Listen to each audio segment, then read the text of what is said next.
attack when you're tracking the price of the dollar and pound. Ow! But drop the narrative, that thing that you inherited. Your history, homo's chariot just pulled up outside. Scott, William, Patrick on the scene, they're breaking up the subroutine.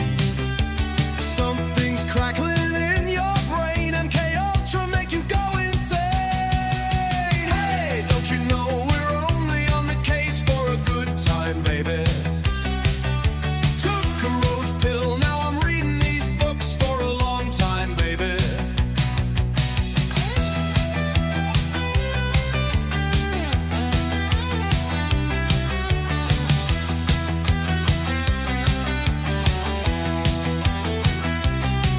Honey pots and psyop traps, you can trust the plan until you snap. Slop conspiracy everywhere. History, homos, clear the air. Close your eyes, what's truth or lie? Hiding in the space between. Reality's a tangled scene. Tune in, you'll know what I mean.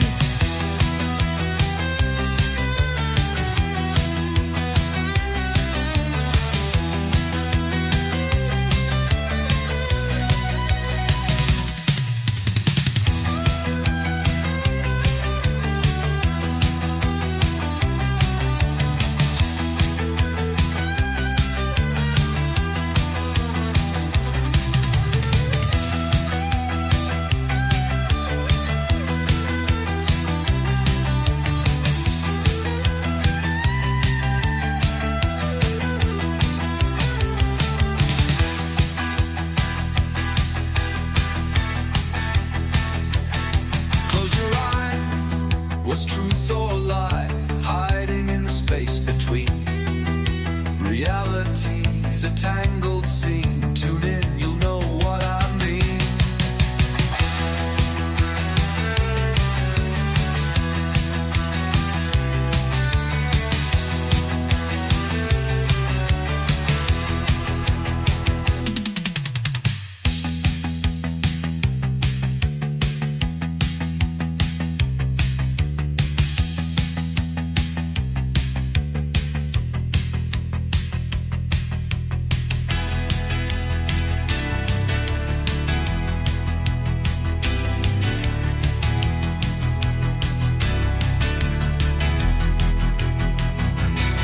Hey, history, homos only on the case for a good time, baby.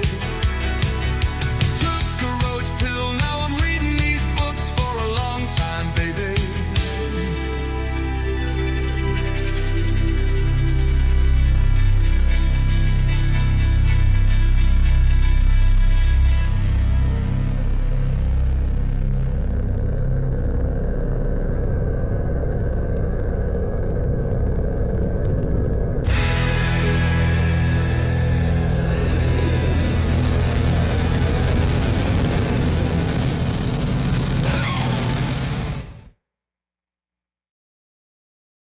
And we're live. Welcome back to the show.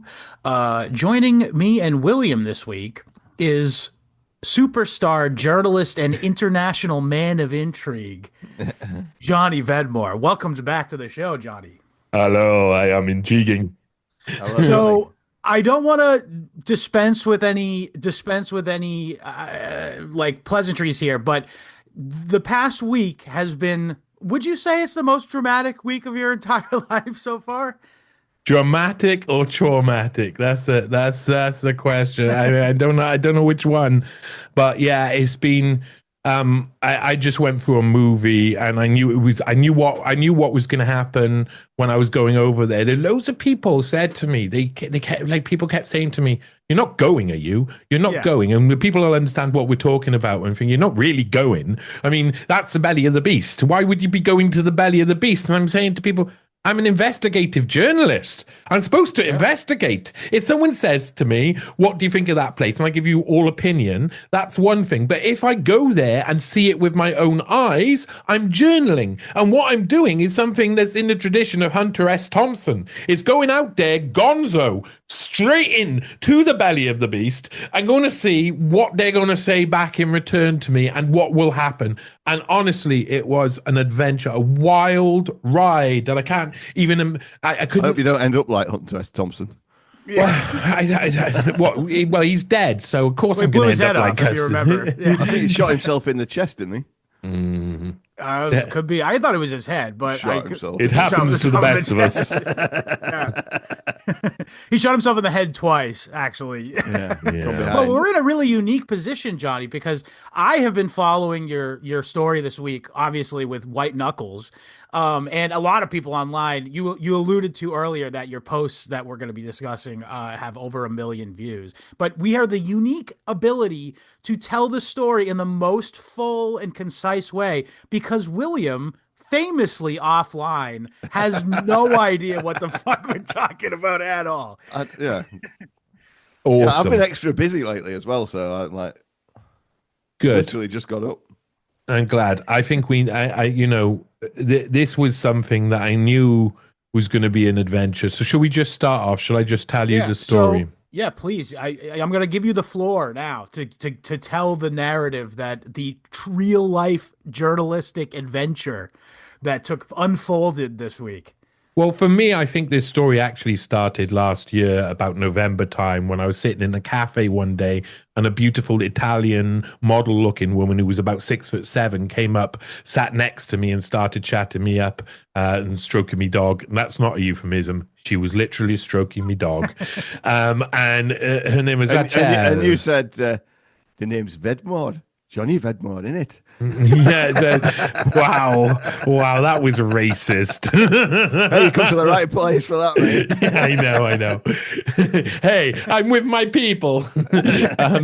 But I knew that there was something weird, and I knew that I had one enemy in particular that was very powerful in Italy. Her name, of course, is Nicole Junkermann, but she's also known by the name Countess Bracetti Peretti because she married Ferdinando Bracetti Peretti, of the head of the API oil firm, Italy's biggest oil firm, who's from the two families, the Bracetti family and the Peretti family merged together. His mother was the first ever female general in Italian history. He's a Knight of Malta. He's black nobility. These guys are the real deal. His sister was Elsa Peretti, who was a jewelry designer for Tiffany's in New York and hung out in the Studio 54 scene and all of that.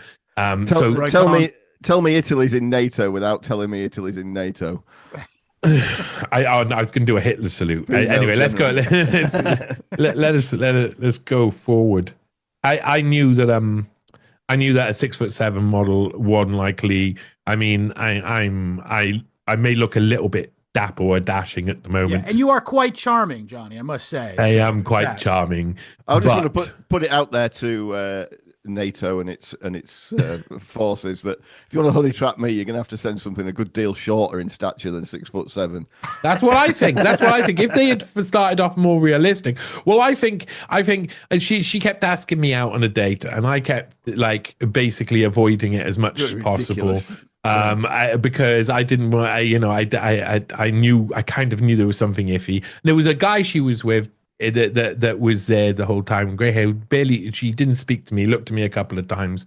Later on, she went away last December time. We had a couple of texts between each other, and then she disappeared. And then the guy come back with another woman later, and he befriended me, and we had a really great time. Now, during that time where he befriended me, and he was a very nice guy indeed, during that time, he mentioned that he knew everybody at the Vatican. He actually knew a load of the Vatican security, that he knew the guy who rode the bubble car, that he had business, did work with the Vatican. And of course, he was based in Rome, and he had a lot of money. And at one point, he, over $100 steak that he was buying me, which again, like 6'7" women, no one really buys me $100 Chateaubriand, my friend. No one. Ever. And if you did, I'm going to be suspicious of you straight away. So I suggest you don't buy me the best steak out there, because then I will be suspicious. But anyway, over that meal of Chateaubriand, he said that, a friend of his was opening up a bank and I could be paid £5,000 a month without doing anything, blah, blah, blah. Basically, it seemed like a really good way to stop me from being a journalist. And I told him that I'm not interested in working in a bank, even if it meant not working. And I am a journalist, and what I do isn't for just the sake of it. I have got onto something which I talked about many times. I got onto like a wave, you could say, about 2015, 16. Everything unfolds in front of me as it should do. That's how I live my life. That when I finish one thing, something else shows itself, and I don't question it. It's not someone coming to me and showing. It's just, it happens that way naturally, that I see something and I say, that's where I got to go next. That's what I believe. I believe that it's like I can't put a guy in the sky or a secular version or image to it. What I see is that I got down to a point in 2015, 16 where I was so sad. I was so fundamentally sad. I was on so many drugs. All of the majority of my friends, not my best friend and a few of them, my really close friends, but a lot of my friends, a lot of the people who were surrounding me were very negative, bad people who were feeding me drugs on purpose because they wanted to kill me. That's the only thing that I can work out. That there was some sort of envy, ego, jealousy, horrible relationship we were having, and they just kept feeding me with stuff. Yeah, they were giving me morphine, they were giving me all sorts, and they knew I was on a downward spiral. And I got to a point where I opted out. I did like 3 months of basically psychedelic refresh on my own. I cut all the worst people out of my life. I started meditating, started asking questions. I come out the other side. I was like, I felt this feeling, and I understood this idea that I had to get onto a wave and walk forward, and I had to be a journalist, and I had to start doing. I had already understood that I had researched things that no one else knew. So I just felt like I got to go with this. And that I felt this feeling every time I stepped forward, and I continued. I had to live by 2 rules: be nice to everybody, and when someone's horrible to me, I know not to be nice to them and not bother with them at all. Just people get one chance. If someone's nasty, pernicious, awful, and they're unable to ever overcome themselves, I'm not interested in being in that relationship. You can go on with that. I want happy, positive. I'm going to spread positivity out there, and when I get negativity, I'm not going to let it get me down. I'm going to go forward, and things will unfold in front of me as they should be. And then I just kept coming over articles and facts in my research that sometimes I'd be sitting there and something would happen and make me think of something else, and then I'd go, why haven't I thought of it like this and in this way? And then I go and look for evidence and find evidence and sources. And then it's like, wow, I'm thinking esoterically about how to find things, but also I feel that some of it is, it's going to be hard for people to understand, but everybody feels like... No, I totally get this. I absolutely have the same exact feeling when I learn something new in a topic that we do on the show. And then I just, something makes me pick another topic, and something about the last topic just informs what I'm learning about now, and I just like, this is God working. This is God working through the fucking book. Well, and my more humdrum life, I'm a truck driver, and it stops raining every time I have to get out of the truck. It's unbelievable, mate. That's God nice. Bless. I love it. But as you were, sorry. So this guy came into my life, and he was a really nice guy. I liked him, but I clearly he gave me offers. Clearly, he asked me. He used to get me drunk, and every night he'd ask me one question about Nicole Youngkerman. I could see the whole game. I knew what the game was, but I had to pretend and be all nice and act civilly, because if you don't want to make an enemy with this guy. If you don't have a way to communicate, then you end up getting strangled. Yeah. So you need to have a conversation with, need to have eventually, and I understood this from my own work. I'm dealing with people who are obviously working in intelligence, working as police, working as these sort of things. They understand you live in a state of hypernormalization. I never at one point said, I think you're a spy, and he knew that I probably thought he was a spy. Right. Yeah. So it was, but I couldn't work out who he worked for. Was he working for the Italian state? Was he working directly for Nicole Youngkerman and Count Peretti, or was he working for the Vatican? Because there was lots of signs pushing towards that he was working for the Vatican. He lived by the Vatican. He explained all of his links with Vatican security. And eventually, I don't know. He went back. He was claiming that he was learning English in Cardiff, but and he was learning a lot of English with me. But I think most of our, if I'm right, most of our conversations were probably being recorded, and other people were analyzing it. And they had a problem. One of the problems is if you come into my community, my friend, you got to understand that I've lived by that principle of being nice to people for 10 Everyone's got your years back. now. Man, my community, I'm going to have a hard time not crying through this podcast. I got to say, I really mean that, because I went out today and there was loads of people out there who gave me loads of love, who came up and were really happy to see that I was alive. They'd followed the story online. They had seen what was going on. They saw what happened, and they know me. They know me in the real world. They know that I go around. I help them out when I can. That I care deeply about my community, deeply. So it's hard when you come into if you come in that way to my community. What you'll discover is that I'm around a lot of people who I love. There's a lot of really good stuff going on. People are really kind, happy, open. Everybody stops to say hello. Everybody stops to have a conversation. I got time for everybody, and I try and help out everybody I can. So if they were looking for me being a bad person, that's a very hard thing to find. So I feel that if this was what I think it was, then it was constantly tested if they could compromise me in some way. Whether I was like, if I got drunk, maybe we'd go and get women or something. That would be an idea that I could be compromisable, but that wasn't going to happen because I'm just not interested in that. Right.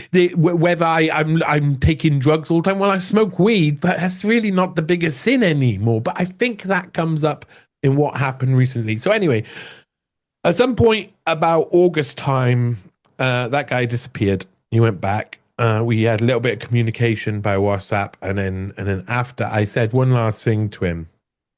I messaged him one time and said, my life was really hard at the moment. Pray for me, my brother. I may need your help. And then he disappeared. And I think what I was doing there. Such cases.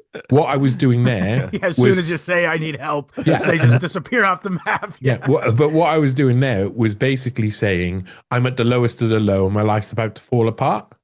So that they think I'm no threat. They think I'm less threat. And I think because that, they were like, okay, we can just discount him. He hasn't got a hope because he, thing. So that was, I felt that was what the situation was. And he said he was going to come back in December this month, end of November or December, to start studying again. And I doubted I would see him again. I doubted I would see him again. And maybe haven't seen it. Maybe he was the one on the bike, though, because I had a feeling that he might be. Anyway, you'll understand that later. I have been in battles with Nicole Younkerman, this associate to Jeffrey Epstein. She flew on Lolita Express 3 times. We have the receipts on that, by the way. Yeah. Complete The only receipt. thing I know about her is that her paternal grandfather was a dustbin man. It was what? He was a dustbin man. Was She got the name. Yeah, is that how she got the name? Well, I'm not sure about that. I tried not to go down her family line on purpose because she expected me to. At one point, she started releasing information about her father, which was perfect sign that she was expecting me to go that way, because that's what I do with most of my articles. Yeah. So that's exactly why I didn't do that. I went opposite. I always like to go opposite ways than people think anyway. And Younkerman, I mean, for people who don't know, she was becoming part of the UK's NHS Health Tech Advisory Board. I discovered her links with Epstein and her positions in an organisation that helped buy the rights off FIFA through nepotism that made them billions and billions, a load of I don't want to interrupt you here, but I do have a question, actually. Yeah, go on then. Do you think that there is that FIFA connection where clearly she's an Epstein associate, we know this, and the FIFA thing, is that a reason why Trump is so concerned with FIFA, by the way? Like, and he's really deep into the FIFA thing. Like, he petitioned to have it come to America this year. He just spoke in front of the FIFA, in front of the board there. I was just wondering if maybe there's a connection there, because obviously Trump and Epstein. Lot of money. the rights, a lot of money. There's a lot of money to be had in football rights, especially like when they sell packages. Like In Front Sports Media, which is her company, by the way. Which was her company back in the day. Sorry. It was headed up by Sepp Blatter's nephew, Philip Blatter. So Sepp Blatter's the head of FIFA. Yeah. And what's the early life on that guy? He had a fish and chip shop. Yeah. That's a good one. Okay. Anyway, blattered sausage. Yeah, blatter. Can I have a blattered sausage, please? So Philip Blatter won the rights on Infants to show FIFA World Cups from Infant Sport Media. Nicole Youngman was part of that company. They get the rights, but they get the rights to every match up until about 2022 or something, which means that the inflation of the money and how much it's worth goes up so much that they buy the rights for like 500 million and they make hundreds and hundreds of billions, you know, and it's just by this time much further on, inflation means much more and etc. Yeah. And also I want to, I'm helping here because the fact is that she's tied in deep with the NHS and that COVID trace and track stuff. She had to know COVID was coming and that inflation was going to come massively because of the massive public spending that came along with a pandemic. She's got her fingers in nearly every single pie, everything from Revolut to SpaceX. She's got her finger in every single pie. And, you know, she is very much the money. And I knew I was following the money. I talked about on many podcasts when I first started reporting on Nicole Youngman. I knew I couldn't sleep the night before because I knew I was entering into the Epstein case and I was entering into it on money level. There was going to be some comeback. And within 5 months of me putting that, she went in with an interim injunction and started strategic litigating against me in a German Berlin regional court, which she would then use the court order that she gained that would give a temporary, that's meant to lead to a defamation case. It would give a temporary ability to pull down my articles and my read-throughs from all platforms like YouTube and etc. She can show them this court order and they pull them down. They don't even read the court order. So, and that's what happened. She's done that now 6 times, or maybe 6 times, definitely 5 times. She's got an interim Berlin regional court injunction out on me. That's from them admitting that to Substack. I did a subject access request to Substack to get all the data that they had and all of the information that had my details in, including the information they've sent about me.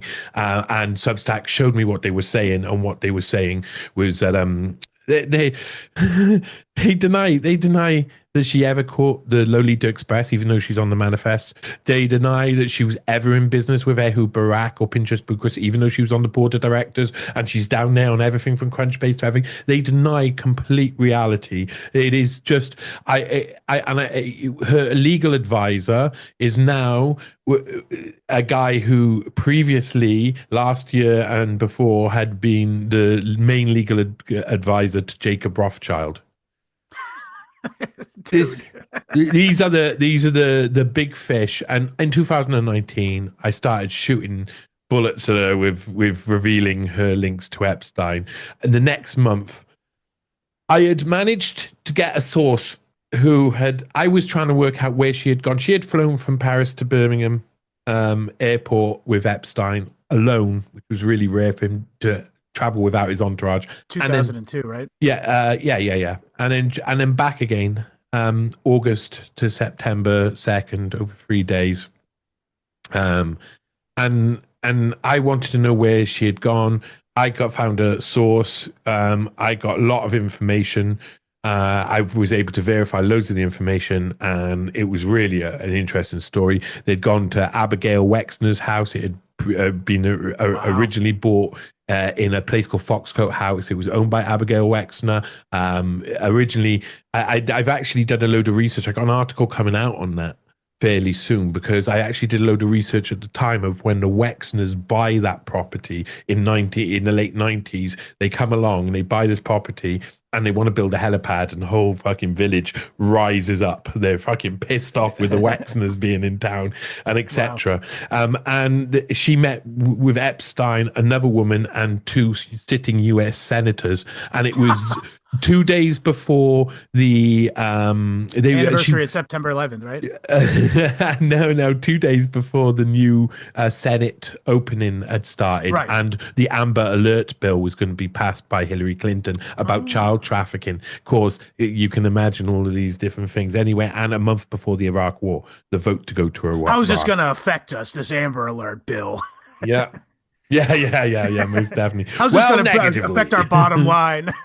Well, it means control of the information, because it means that there would be one place where they could needed to control, so that if any reports come in, they can quash those reports as quickly as possible.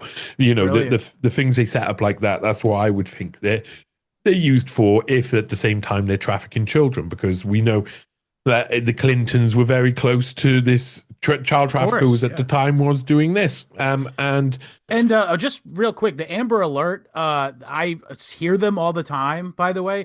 It does not have, so every single time it's like a guy who lost custody of his kids, taking his kids for the weekend. That's always what it is. And it's never actually a child being trafficked, ever. Yeah. So 15 years later, you find Nicole Youngkerman investing in Carbine 9/11 alongside Peter Thiel, Jeffrey Epstein, and Ehud Barak, the 10th Prime Minister of Israel. She's on the board of directors. She's on the website of Carbine 9/11 alongside Pinchas Bukras, who's the head of Unit 8200 Division, Cyber Division in Israel, and Ehud Barak, and a few others, Amir Elikai and Alex Dizingov, who are both got intelligence backgrounds. And Carbine 9/11 want to get in between you and 9/11. You phone 911, or in Britain, they'd get contracts. We try and phone 999. And instead of getting an operator, we get Carbine 9/11. They'll send out their drones to pick up intelligence and be able to get all of our information straight from the police database. And they become the in between. Minority Report. Yeah. And it's it's such a dangerous road. And what they were describing was so dystopian. And she's getting involved in the NHS Health Tech Advisory Board, and NHS is a public enterprise. You know, it's not private. It's important to us over here in Britain. We've always this socialized medicine. I know that over there in the States is kind of demonized quite a lot, but it sucks ass here. Both suck as I find. Yeah. So the NHS sucks completely, and private medicine sucks completely. Both suck of them, ass. Both suck ass. But the fact is that there is a point where when children are being born and shit like that, man, I want all of that. I prefer that to all be free and everybody has this wonderful experience, get a little bit of something. It's the way it should. I still love the NHS. The NHS have saved my life, seeing as I got down to the point where I was 8.5 stone. I was dying. I had to have radioactive treatment. I had to have a serious throat surgery. I had one of the best doctors who saved my life. I've known other people who have had their lives saved by people within the NHS, and I love that those people can still exist and that experience can still come out of it. So I found it very important. Nicole Youngkerman was invested in that. So I reported on that. I reported on later on. Then when the interim court injunction started happening, I did another report, Nicole Youngkerman 3.0 model on Mossad, where I looked at every single point from her time and being an elite model in 1995 all the way down to now, and all the different things she's done in a chronological order. And it's an amazing story. She's been very influential. She's lived one hell of a life. And at the end, I do posit that she might not even be Mossad, or anything like that. She might just be a woman who's mixed up with a load of weird people. Maybe she's Italian intelligence, or maybe she's German intelligence, but it's not clear what she is. But she has lived an extraordinary life. She's got a hell of a lot of power, and she's currently be doing very bad things to shut up journalists who dare speak about her time with Jeffrey Epstein, and that's a little bit suspicious. Yeah. Oh, and by the way, I will list your articles on her in our Substack post. So They if you will are they will interested, be they will be geo-blocked, at least in Germany. If you Substack are quite relatively good. You can go to Substack if she geo-blocks you or has articles taken down or defamation or anything like that, or a podcast. You go to Substack, go through the process. If you want help, if it'll be I'll about DM you Youngkerman, about it. Yeah. DM me. I got all of the skinny on that. I know how to, but the worst she'll end up being able to do is geo block you in Germany alone. I don't Because think we have many German listeners, but we do have a couple. So she's down. Well, they're gonna have Got to. a They're few gonna. ethnic Germans. She-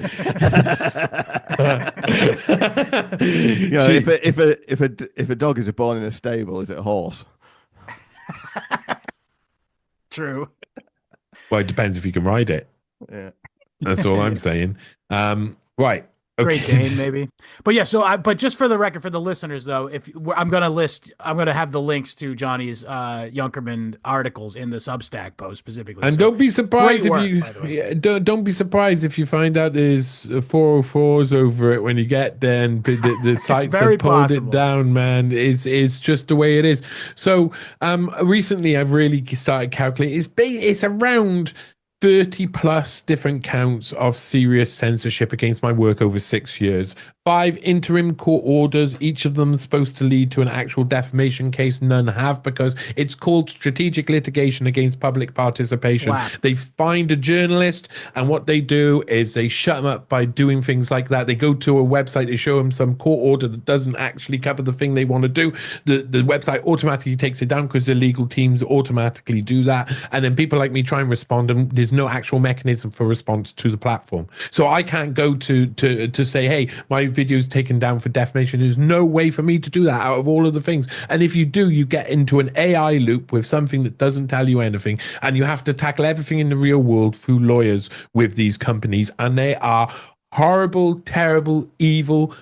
YouTube, totally evil. The amount of email loops I've had with them, I've actually sent them data requests in America by post now, so I'm going to see if they give those. I'm looking for all information that use my personal data between them and Nicole Junkerman or NJF Capital, because I've already done a subject access request to Nicole Junkerman. This is where we come on to the story. Nicole Junkerman continued to censor my work, and so I decided to go head to head with her legally, because there's loads of anti-slap laws coming in all around, and have come in all around Europe, America and Britain. Yep.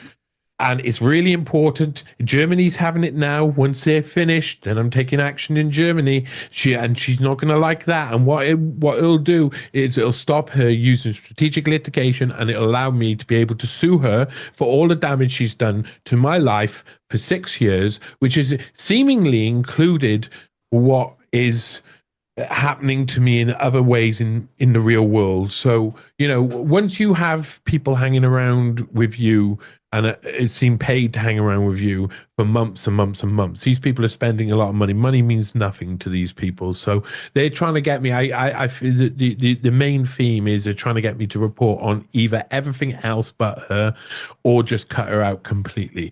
And of course, that's what they're trying to do. That's going to be their main aim. And I know that's going to be their main aim. So here we go.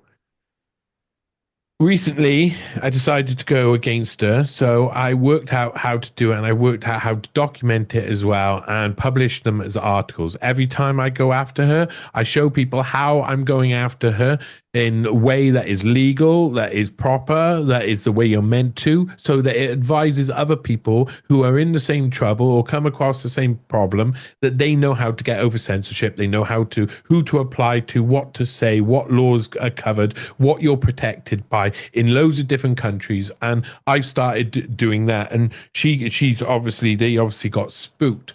I also sent a subject access to request to NJF Capital. I told them that I wanted all information that included my personal data that's been shared with anyone from that company. If they do not supply all of that information, and I show from other social media sites that they have processed my information, which I already have multiple pieces of evidence showing that, if they refuse to show that data, not only do data people come in and start looking through their data, but they get fined 4% of global turnover, which is significant. That's a significant amount of money. 4% NJF, anything 4% of whatever they make a global turnover, they can be fined for not giving up a subject access. And if they don't, when I'm suing them, they've already shown they've broken the law and they're willing not to listen to the law. This is all coming up to a court case eventually. I've said this over and over again. She's meant to take me to court. She's claimed defamation over and over again. But in doing that, she has to come to a point where she sues me for defamation. I've seen what she says behind the scene. I've seen what they say about me.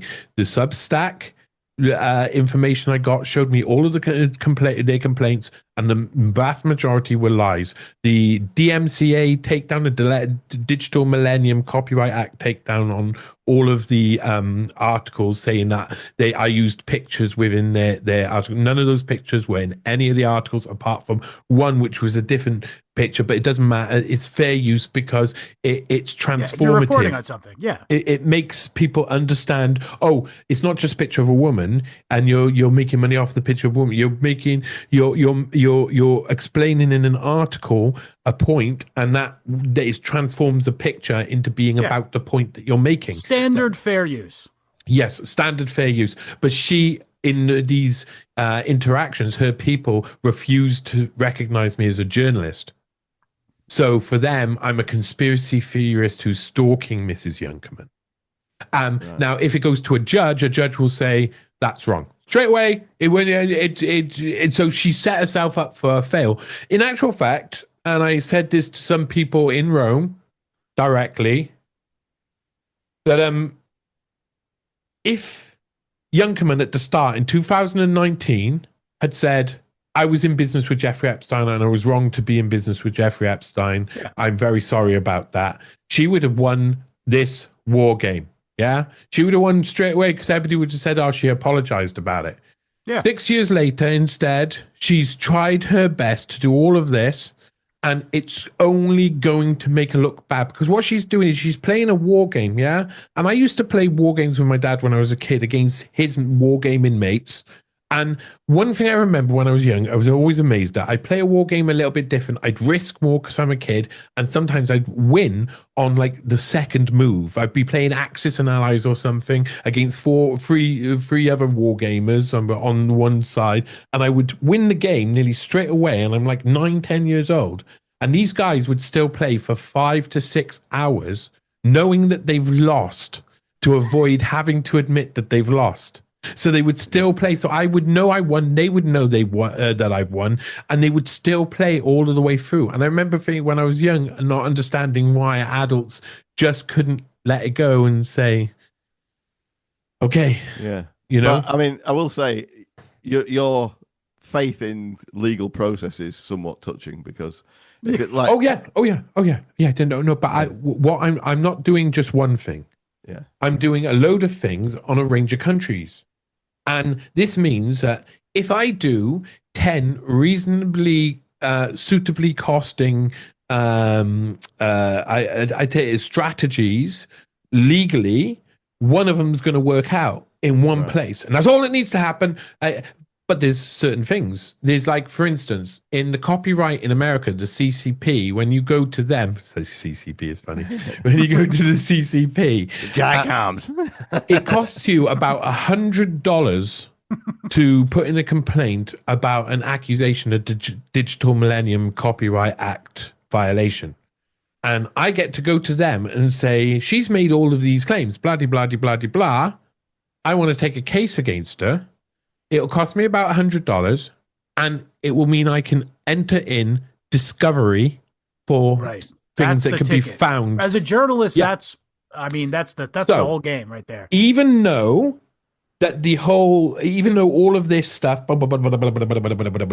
is all difficult, and I'm very able to get a case over here, or case over here, or case over there. One of these things is very sneaky. Another of these things is really sneaky. Another of these things are really sneaky, and they're hard to wriggle out of. And they're in countries where then she's not got as much power, not got as much sway, not got as much influence. Something's got to give. Something's got to give. And she went to war with me, and she lost in 2019 because all I was doing was journaling something, and what she was doing was trying to distract, cover me up, delete my life, man. My life was so hard. I like trying to get people to read my work. When my work disappears, they search in the search engine and it only says Johnny Vedmore musician. Like that's how it was for ages and ages and ages. She just had people going through Google delisting my page, and people only use Google. There's loads of people say, oh yeah, you can use all these other things. Yes, you can, but people don't. They fucking use the same And thing. they all just sit on top of Google anyway. Yeah. And so I put in a subject access request, and then on the Monday, this was about October time, maybe beginning of November this year, I put in a letter before action, stating to her that I want 3-4 different things. I want an apology. That's cute. Yeah. Stop it. Come on. I'm serious. I do. What are you, a Pakistani cricket umpire? Yes, I am. How did you know? Jaku, yeah. So, I want an apology. I wanted her to stop censoring my work. I want 1.5 million in compensation. And that my case would likely win between 3 to 5 million in open court if that's where we get, and she can do the calculations herself on that. And that my subject access request should show that they've been constantly defaming me behind my back. Falsifying information as well. Yes.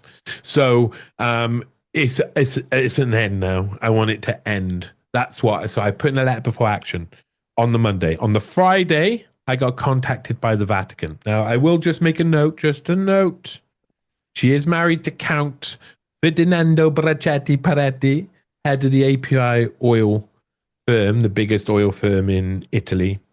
He is of the Bracetti Peretti family. He's extremely historic. He's extremely powerful. Are they related to the Chelsea Peretti, the famous comedian whose parents are billionaires too? I would think so. I would. Yeah, and Matt Iglesias is also married to them. So related to the family as well. Elsa Peretti was his sister and was head of jewelry design for Tiffany's in New York. So it was pretty posh. The mum was the first ever general in Italian history. They combined the name of the Bracetti and the Peretti family, and they become extremely powerful. And he looks like Count Dracula. I mean, Ferdinando Bracetti Peretti. He's also got a brother called Hugo Bracetti Peretti, and and he's got an ex-wife who apparently doesn't like his relationship with Nicole Youngkerman, and he met Nicole in they started dating after they met again in the Gdansk Palace hotel, one of the 6-star hotels. We call it Danzig on this show. Okay, in Danzig, dancing in Danzig, and he was like, "Oh, Nicole, my sweetheart, why did you not call me?" And she was like, "I do not know." I know that's that. She sounded. I'm just going to look up a picture of this bird. Cause I presume she's a fit bird, is she? Be careful. Be careful. Type. She'll DMCA you. There's no point in DMCA. I'm not going to show her. I'm just going to look at it. Yeah. Look at her. So she. So I get this. We're at the story, my friends. We're at the story. I'm excited. So I got a message from the Vatican on my Telegram, which is a little bit strange because I don't necessarily have my Telegram up anywhere, and it's on my old phone. It's from my old phone, so it's not like I don't give that number out anymore. So it's better. I don't know, whatever. I started communicating with this woman who said she was a translator and she was working for Bishop Mercanson, and he was a bishop in the Vatican, and they wanted my help with something. And I was like, what? What? I was like, I knew it. Pull the other one, old cock. It's got bells on it. I sat down with my best friend Monkey, and I was like, what the hell's going on here, Monkey? Why would the Vatican be contacting me? What's all this about? I'm not even Catholic. In actual fact, my great-great-granddad was in the Orange Order, which was the Protestants who fought against the Catholic. When I was young, I opened up a picture, a photo album in my house. I peeled back the plastic, and it was one of my dad's photos from school. And I turned it over, and it said, "I hate Catholics," written on the back. Because the whole family hated the Catholics so deeply, and I never shared that. I was indifferent to it. I very indifferent. Before what's happened to me, no. I was very indifferent. Yeah, you to clearly it. do not have beef with your average workaday Catholic. No, Clearly. I don't have it. No, as long as they're not going to do like any freaky business. I mean, stop with the freaky business, dudes. So I thought about it. I thought about it really hard because I felt like it was probably a trap, a ruse that they were saying they wanted me to come to Rome, to the Vatican. And I was like, I mean, when you get offered to somewhere like the Vatican, you go, whew, that seems like an interesting offer. Be a good place to bump somebody off, wouldn't it? Yeah, it'd be a good place to tell me about it. We're going to get there, buddy. It'd be a good place to bump somebody off. It'd be a good place to compromise somebody behind the closed doors. It'd be a good place to offer things. It'd be a good place. All of those things went through my mind. And loads of people, I talked to different people, and loads of people said to me, "Don't go, Johnny. Don't go." And this is what I hear all through. I would not be an investigative journalist if I had listened to anybody who told me don't do that. Because that's the opposite of investigative. I try and explain to people. It's like gets passionate. People like, don't go. And I'm like, I'm an investigative journalist. I got to investigate. And if the enemy or a perceived enemy or someone I don't trust or someone who, if they come to me and say, "I want to speak to you," and I say no, then everything I'm doing is opinion and speculation. True. Everything is opinion and speculation. I don't want that. And if you get an opportunity for something like proper Hunter S. Thompson style gonzo journalism, where you can go into what you perceive as the belly of the beast beforehand and immerse yourself in a world of weird adventure, if you can manage that and handle that, you bloody well should, because that's part of investigative journalism. You've got to see it for yourself. You've got to know. Not you've got to think. Not that you've got to hear it from someone else, a secondary source. You need to become the primary source. You need to go into it and see it for yourself. And I spent years being a police auditor, where I'd go up in the streets and I'd record the police. Those videos are great, by the way. I love it. It's really fun. They stopped being so fun because I think number one, loads of them got to know me. Number two, loads of them got trained about auditing. There was standard operating procedures put in about auditors, so they kind of left us alone mostly. But with me, I think there's an extra that I write about intelligence, and I reckon there's a mark on my file saying "do not detain," because if they detain me there, that will make it harder for them to detain me later for something else. Because basically it looked like this harassment after a certain amount of time. So it means I can get right up close and personal with them, and it feels like they can't detain me. And when they do, they end up panicking and releasing me very quickly. So I find that very interesting. So but it's given me a lot of confidence. That gave me a lot of confidence that I can handle myself, man. I worked nights in hotels for years. I get into weird situations all of the time because I talk with people, because I'm friendly with people, and some people try and take advantage of you, and then I end up in scrapes or scraps. I'm not scared. I just before I was going away, I actually had the interaction. You confronted a shoplifter. Yeah, man, there's been 3 shoplifters in there that I've ruined their day. Free shoplifters in that. It's one of my local supermarkets, and it gets targeted by shoplifters all the time, and soon they're going to close it because it gets targeted by shoplifters so much that they just come in, put all the most expensive items in the bag and walk out, and it's too expensive to keep the shop open, and it's a daily occurrence, and I hate it. I think it's a blight in my area. I get really angry with it because they're not just stealing a little bit for themselves to eat. If they were, I wouldn't be interested, and I don't think the shop would care that much, and it wouldn't affect them, their overheads. But they're going in and they're stealing the most expensive stuff, going to the pubs and selling it off. And I think it's rude. It's going to lead to it's what's going on all around the place. A lot of these guys are just crackheads. Or alkies who are really like rude. They usually come up with a bike, they park their bike outside going blah, blah, blah. I had come across his bike. I walked in there, I saw him doing the stealing. The guy in the shop, you can't touch him, the shop owner. He's not allowed to actually use force or anything. Unreal. So he's trying to tell him to stop and he should put it back with his arms crossed. Anarcho-tyranny, by the way. The guy owns a store. He's not allowed to even touch a shoplifter. That's textbook a dystopia. Yeah, the police ain't going to turn up. So they know the police ain't going to turn up. So I walked in there and I said to the guy, "Is that your bike outside, mate?" And he went, "Yeah." And I said, "Oh, and you're stealing my bike now?" As I ran off down the road, the thing. I beat him to the door, beat him to his bike. I got round the corner with his bike. He had to run out of the shop and stop stealing.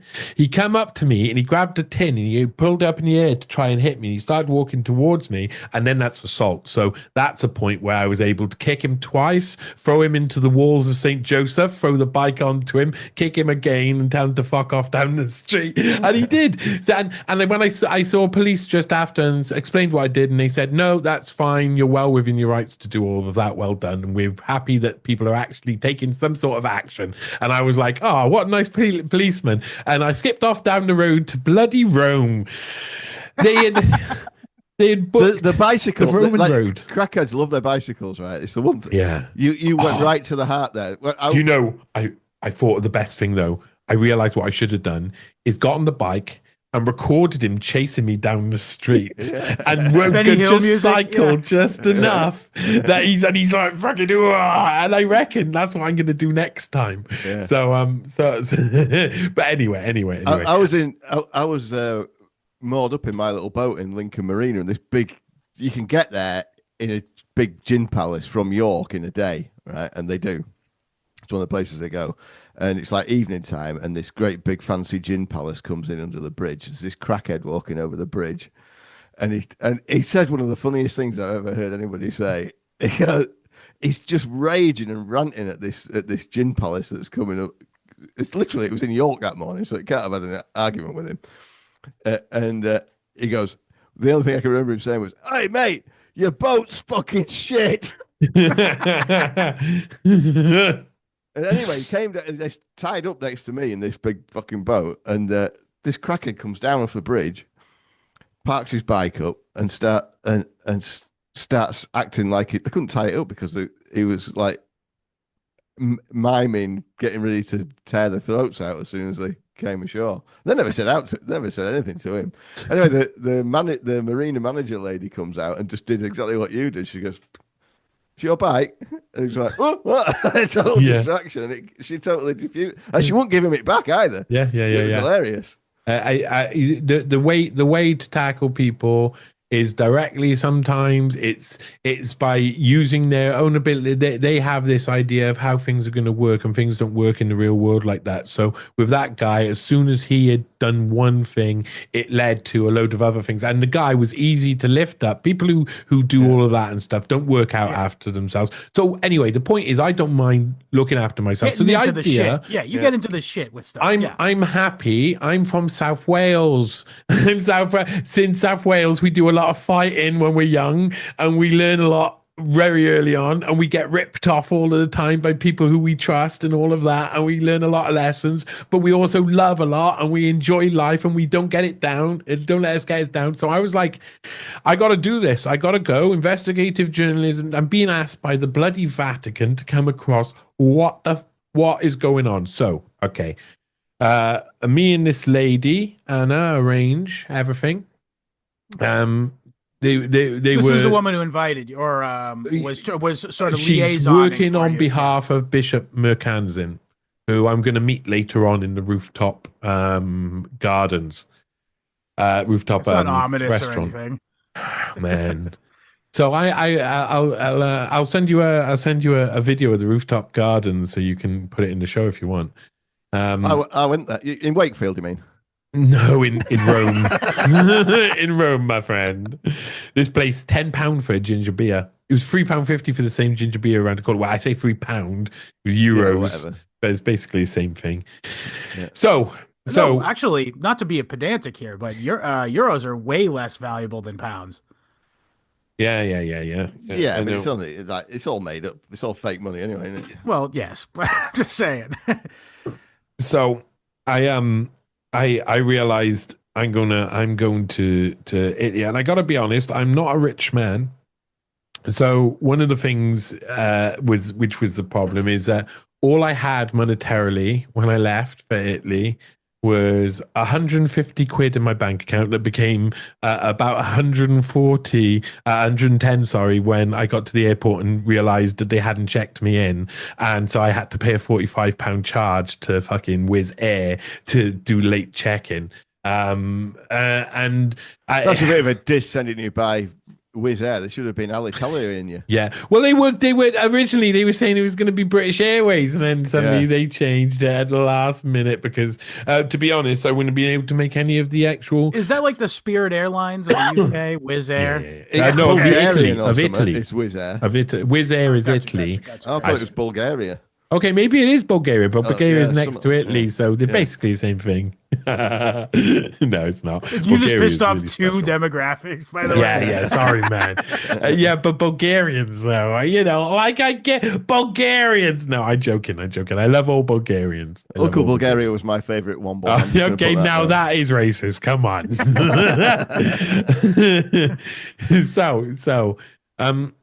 So I knew that Touchdown. this was going to be an adventure. So here we go. On the 9th, on the 8th, I traveled down to the Moss Bank Hotel, which had stains on the bloody bed. You pull back, it's got mattress full of stains all over it where I'm going to be sleeping. There's heating on constantly. It was a hotel, but it wasn't. It was a terraced house with 5 rooms, 4 of them with people who didn't want to ever come out of their room because they were scared of each other. Bits falling off the wall. It was they had my nan's curtains from the 1970s. It was pretty heavy. I had like 2 hours sleep. I had to be on the flight in the morning, got to the airport, got on the plane. I was trying not to think about the dangers until I really got onto the plane so that I didn't stop myself from going because I did realize that this was probably a trick, and this was a trick on behalf of one of the richest counts in Italy. And I was entering into something where it wasn't just going to be one level. It wasn't just going to be a nefarious person here or a nefarious person there. The entire Italian system could actually be working against me. I also have to see what that's like once I land. But my thought was, I'm probably going to get off the airport and I'm probably going to get resistance straight away from the airport. And that's exactly what happened. I was on the plane, and one of the things I did was, while on the plane journey, was write up my last will and testament. I made it clear that I wanted my best friend to take control of all my assets and for those to be transferred over to my son when he reaches 18. I contacted friends and I said, listen, if you don't hear from me in an hour, to take these to set of do these things, because I get a feeling I'm going to be arrested or at least detained when I arrive in Italy, because these are, a lot of people I love, they don't realize actually what I do. They don't realize who these people are. They think I'm making a mountain out of a molehill because they haven't looked at the molehill that they see and realize it's a mountain. They just think you're just another bloke in the working men's club. Yeah, well, my dad was a town crier. He lived in the 17th century. He was a Father Christmas, a Victorian Santa. My dad was a man of many costumes, man. He was my family were from. My dad was from the roughest. He was brought up in the roughest pub in Cardiff, in South Wales, a place called the Dusty Forge. Back in the day, it was gambling den. His dad was one of a load of brothers and upwards as well. Pa Lou had 8 brothers, my great granddad, and they all ran the greyhounds around Cardiff, so they were naughty boys. And so I'm, anyway, I did the last will and testament. Told my friends I'll probably be arrested. Plane landed in Rome in Flumienz or whatever, Fluminenz, blah, blah, blah, I don't know. I can't remember what the airport's called. There's one that's Flumi and one's like Chiampiano or whatever. That's the one I ended up flying out of. So I was like, when we landed and we got signal, boom, press send on the email, press send on the messages, just in case my phone's being watched. I'm not making something happen. I was one of the first ones off the plane. I looked across and tarmac. There's 5 police officers waiting on the side. I see them point at me straight away, and they look around to each other, have a little bit of communication. I get down. They go, you, here, and they start speaking to me in English, knowing that I'm obviously British. I walked up. The one clearly took charge. It was this guy with grey hair, but with very short, balding at the front. He was really shouty, barky. The others were really awkward. There was one guy who was a young guy. He was dark hair, very Italian looking. He was very nervous. There was a lady that was nervous. There was another 2. There was this one with a big beard. They were all talking about me. They were all really nervous. I had flown in, and they had obviously been told to wait and grab me straight off the plane. My thought is that the vetting of me for about 8 months in Cardiff showed them that I smoke weed every day, that I smoke blunts like no one else's business. You might notice in my hand, I am a pro-weed advocate, have been through all my existence. I love weed. I didn't have a smoke at all in Italy. You're smart enough to know that if you're going into another country, you don't bring And not only that, I don't smoke tobacco, so I'm not an addict. I don't need weed. Weed is amazing, but if I don't have weed, I don't crave it because it doesn't have the addictive quality that tobacco has. And most people mistake that, like they're addicted to weed. They're not. You're addicted to tobacco. Give up the bloody tobacco.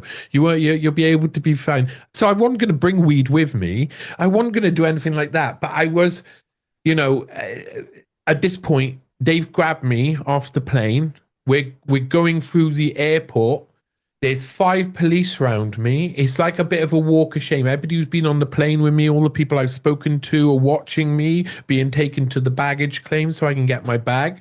I'm asking, listen, am I being detained? Am I being arrested here? Oh, no, this is a standard spot check.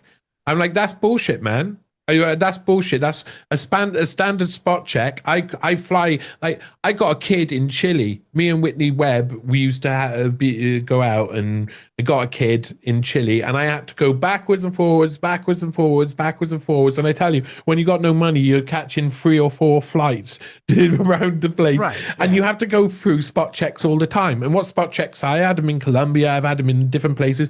There's a table on the side. They pull you out of passport control. They open up your bag. Someone go ding, ding, ding, ding, ding. If you've got nothing in there, if they've got something they can take, they'll take it. If they've got nothing in there, they'll just hand you back your bag and you go off. And 2 people usually get brought out each time, and they do search, 1 copper on each, and so that's what most people would experience. But this was 5 people marching me through the airport, and they were having conversations, and they were really nervous about it. They didn't know what they were doing, and they're Italian airport police. They've never had anyone who shouts back at them. Yeah. And I'm know my fucking rights, and I know that they're not that much different in Italy, and I'm giving them shit galore. I'm saying straight from the off, okay, you guys are doing this on behalf of Count Bracetti Peretti. You guys have got a tag on my file because an extremely rich man has influenced you. And what you're doing now is currently shows you as corrupt. And all of you are involved in this. All of you are stopping a journalist in the airport, and you're going to search all my stuff, and you're going to look through all my stuff because I report on Jeffrey Epstein Associates in Italy. Not only Nicole Youngman, because in Epstein's little black book, Ugo Bracetti Peretti and Ferdinando Bracetti Peretti come up. So they were also associates of Jeffrey Epstein. So these are like some of the top people. These are some of the richest people, most powerful people in one of the most corrupt countries. And I knew, I know other people don't understand it, but I knew when I hit the ground, this is the welcome I was going to get. And it happened, it unfolded in front of me, because I already knew when I get off the plane, there's going to be police, that they're going to march me through that airport like I'm a hyper criminal. Terrorist, yeah. Take me to a room where 7 to 8 police will come in and talk, interrogate and search me and watch and investigate the search while I was giving it both barrels to all of them. You are disgusting. You should be ashamed of yourself. The big boss was just like, they'd never had anybody speak to them like that at all. That was very clear. And it was like really awkward for them. They ripped open my bag. There's like the inside bits of the luggage all ripped open, all broken, all on purpose. It was part of it was intimidation. Part of it was to make life as hard as possible. Part of it was they were hoping they would find I would put weed on there and they could stick me in an Italian jail, and then shit could happen. Shit could happen because I would be a kill yourself, dead man. Dead man. A journalist going to Italy would be a dead man. Dead man. That's not a joke. That's not a joke. That's not a joke. I want to be able to go. I want to be able to go around the world. I don't want to have to fear about going to Italy because I'll be murdered. I don't want to have to go through this. I don't want to have to get off a plane and have 5 corrupt airport police officers in the biggest airport in Italy march me through a walk of shame and try and get something on me, and won't wonder, are they going to plant something on me because they're already this corrupt? Why would I want any of that? So I'm like, when I'm going, I'm just like, you disgust me. And they said, the one guy, I had the one guy tried to bark back. The guy who was giving all the orders to everybody else, and he wasn't the boss. He was the one who was in charge of whatever this was. The others felt awkward about it. And he was saying, if I go to England, I get this all the time. I was like, you get 5 police officers marching you through the hotel. You get 8 police officers searching your stuff and interrogating. You get what's that wrong all with the you, time. buddy? If you're fucking getting that treatment, getting the fucking 3rd degree in UK. Yeah, I said, you are talking bullshit, and you're talking. And that's even worse. What you're doing is you're just indulging in your own. I gave it to them. Heart. By the end of it, he was like, okay, well, now you can go, isn't it? Yeah. He gave me this hug, this false hug. And I was like, yeah. We talked about Jeffrey Epstein as well, because they said, what do you report on then? What do you report on? I said, I'm one of the lead investigators in the Jeffrey Epstein case. And he was like, yeah, but he's dead, isn't he? He's dead. Oh, yeah, he's dead. The other one said, oh, yeah, he's dead. And I said, yeah, but his associates aren't dead. Count Bracetti Peretti isn't dead, is he? Nicole Youngman isn't dead, is she? None of these guys are dead. They're the ones who got you doing this. This is vile. Vile. So I was so angry. I walk out. I just want to get to the hotel. Yeah, at this point, because I'm like, when you get an emotion, for me, I know waiting 1 million beats per minute at that point. Yeah, but I know. Like I already knew this was going to happen, but you got to live it. Like you got to live it and go through it. So I luckily I got through passport control and got my luggage back at record time. You would not believe how quickly I was out of that airport after I got the search and going towards looking for the guy. I got told it had been arranged. The hotel had arranged for a car to pick me up. I look around, can't see my name, and then I see a guy standing there. He's got my name, Johnny Vedmore. I go up. He says, my name's Marco. I got short, dark hair. He seems nervous as hell. Nervous as hell. He's shitting himself. Absolutely shitting himself. I've met guys like this before. I've been around the place before. I'm not a rich guy, but sometimes I've had these moments where I've been picked up by a driver, and the driver's I stayed with one of the heads of Splash Damage Games about 15 years ago. I was going out with his wife's sister, and we got brought over, and we had like a limousine ride to Monte Carlo, and to the Monte Carlo Bay Hotel. And the drivers are always like, "Hey, how's it going?" Yeah, they're welcome usually trying to sell you thing." Coke. Like, Yeah, that's they're in. I'm not rich either, but like my dad won a contest one time, and we got picked up by a limo driver, and yeah, they're the most friendly and least stressed people ever. It's a Marco was shitting himself, man. Marco was shitting himself. Something was wrong from the off. Now, I'm going to say now, and I'll mention it again later. I'm going to say now, Marco, I asked him who had sent him. He said he was a driver who was working for the hotel. He worked on a firm on behalf of the hotel. On the last day I was there before I did the runner, in the early hours of the morning, I asked the hotel, I asked the night manager, I got this on recording. I asked the night manager, did they organize that car? He said they had not organized it. No request had come in for them, and he was not working for the hotel. Yet I was picked up at the hotel by Marco, who looked like he was absolutely crapping himself. He took me to near St. Peter's Cathedral, right in the center, by the Vatican. I was staying 100 meters away from the doorway of the Vatican. If you go out the door of the hotel, St. Peter's is right in front of you. It was amazing. He got to a certain point and he said, "It's hard for me if I go down here. So is it okay if you get out by here and I'll turn off here?" And I said, "No problem, Marco. Thank you very much for your help, blah, de blah." I get out. This is the only time I walk through Rome with my little yellow case. The only time.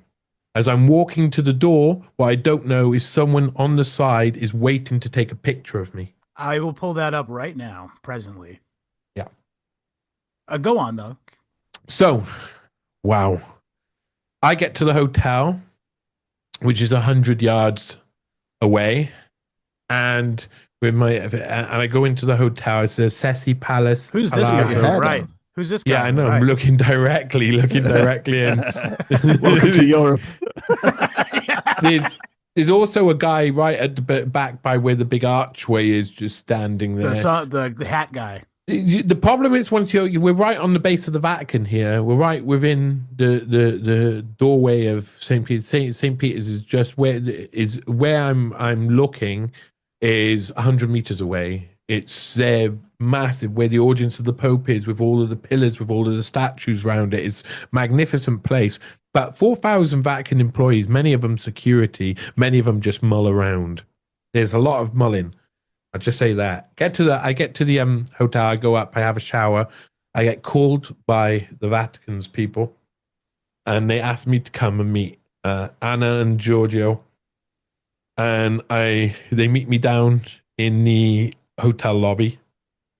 Hotel is beautiful, extraordinary. I mean, it's an old convent. It's just absolutely stunning. The door was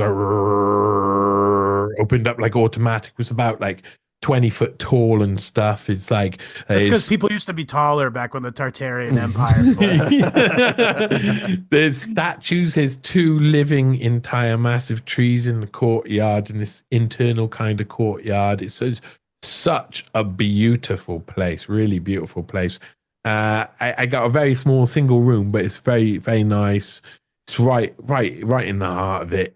Really lovely. Add a shower. Showers are awful because it's an old place, as always with these things. Go across, meet the Vatican people, trying to find out what it's about.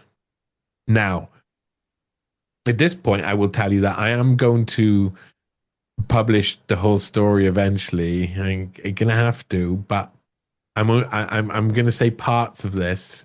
But there's a lot more fuller to the story where things were said that were completely and utterly sound completely mad. Are you going to come to how you got hold of that picture? Yes. Yeah. Okay. Yes.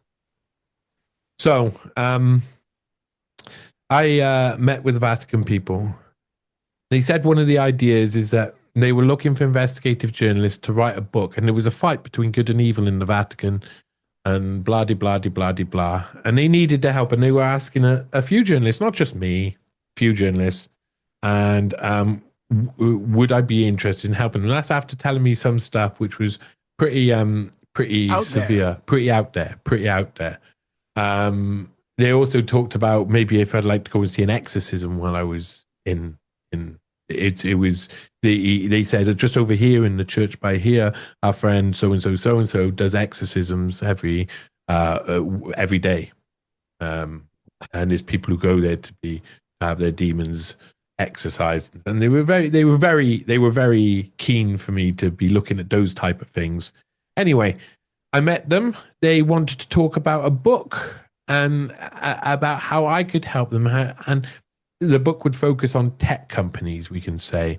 And there was, I won't say too much about this, but it's something. It's coming out in the Ryan Gosling starring film eventually, where Ryan Gosling depicts Johnny. Oh wow, Ryan, he's older than me, isn't he? No, anyway. But the thing is that I already write about these sort of things, and I've already got ideas about books. So when you're in meetings like this, Robert Pattinson better for you then? No, let's not. Okay, let's go with someone completely different. Let's do AI Michael Caine. Okay, there we go. Yeah, because you can't spell Michael Caine without AI. Just saying. True. Okay, right. Sorry to interrupt. That's okay. So I meet the Vatican officials, and to be honest, there's a lot of tongue in cheek, but I'm not a Catholic. So, I mean, there's a lot of tongue in cheek if you're not a Catholic and you're looking around Rome. Trust me, there's a lot of tongue in cheek. So I was like, it was quite surprising. I was told in the morning we'd go and have an audience with the Pope, which is where you go and you watch the Pope do his speaking. He gives a shout out to every country in the world, and you wait till you hear your name, and then you go, yeah, like that, and he did a little dry frown. Yo, what's up with my Wales niggers? Yeah, that's exactly how he sounds now. And this is a new Pope, of course. His father had been a school administrator. And he looked like, to be perfectly honest, he's a bit of a quieter Pope. He's not like Hey, everybody, it's me, the Pope from Chicago. Yeah. I like deep dish pizza and Jesus Christ of Nazareth. Yeah, something along those lines. There was also a lot of talk in the first meeting about access to the Vatican archives and gaining access to the Vatican archives and things like that. There was also a little bit of talk about Ferdinando Becchetti Peretti and Nicole Junkerman. I put in some concerns. They said they'd look into some things in the Vatican archives. I won't say too much about that, just that for time being. But literally, I think this is going to end up being written into a book because my experience was a little bit wild. Some of this was real wild. So that night, I went into Rome and I had a meal, and I met some lovely people out on the streets, did a bit of walking around, saw a couple of the places. It's beautiful. I'm not sure if you've ever heard this, but Rome is totally and utterly stunning in places. You can go to Hadrian's, be outside Hadrian's Museum, the Hadrianeum, or whatever they call it nowadays, and some of the most historic buildings. The Pantheon is just across there. They've got one thing just by there, another thing just by there, Trevi Fountain just over there, all of these different sites to see. So it's just like you just suck it up. And I was walking around and I was enjoying it. And I was going to go out the next day, and then I was going to meet the guys. I think I was meeting the guys in the night.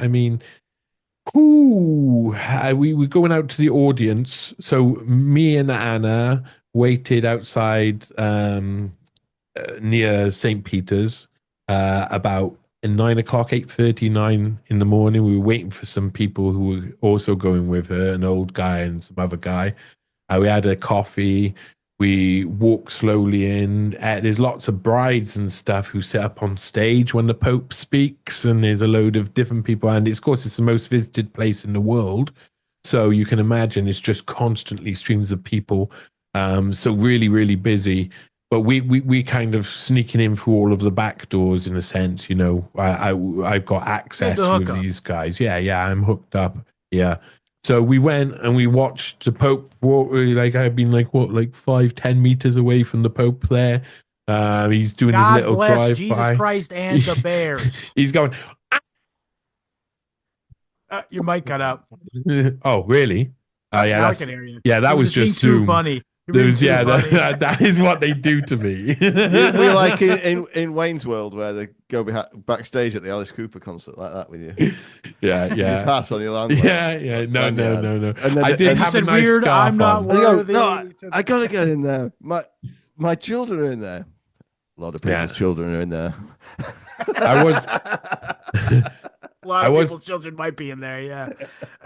I was trying to be a relatively good boy because I knew from my first experience that there was something amiss.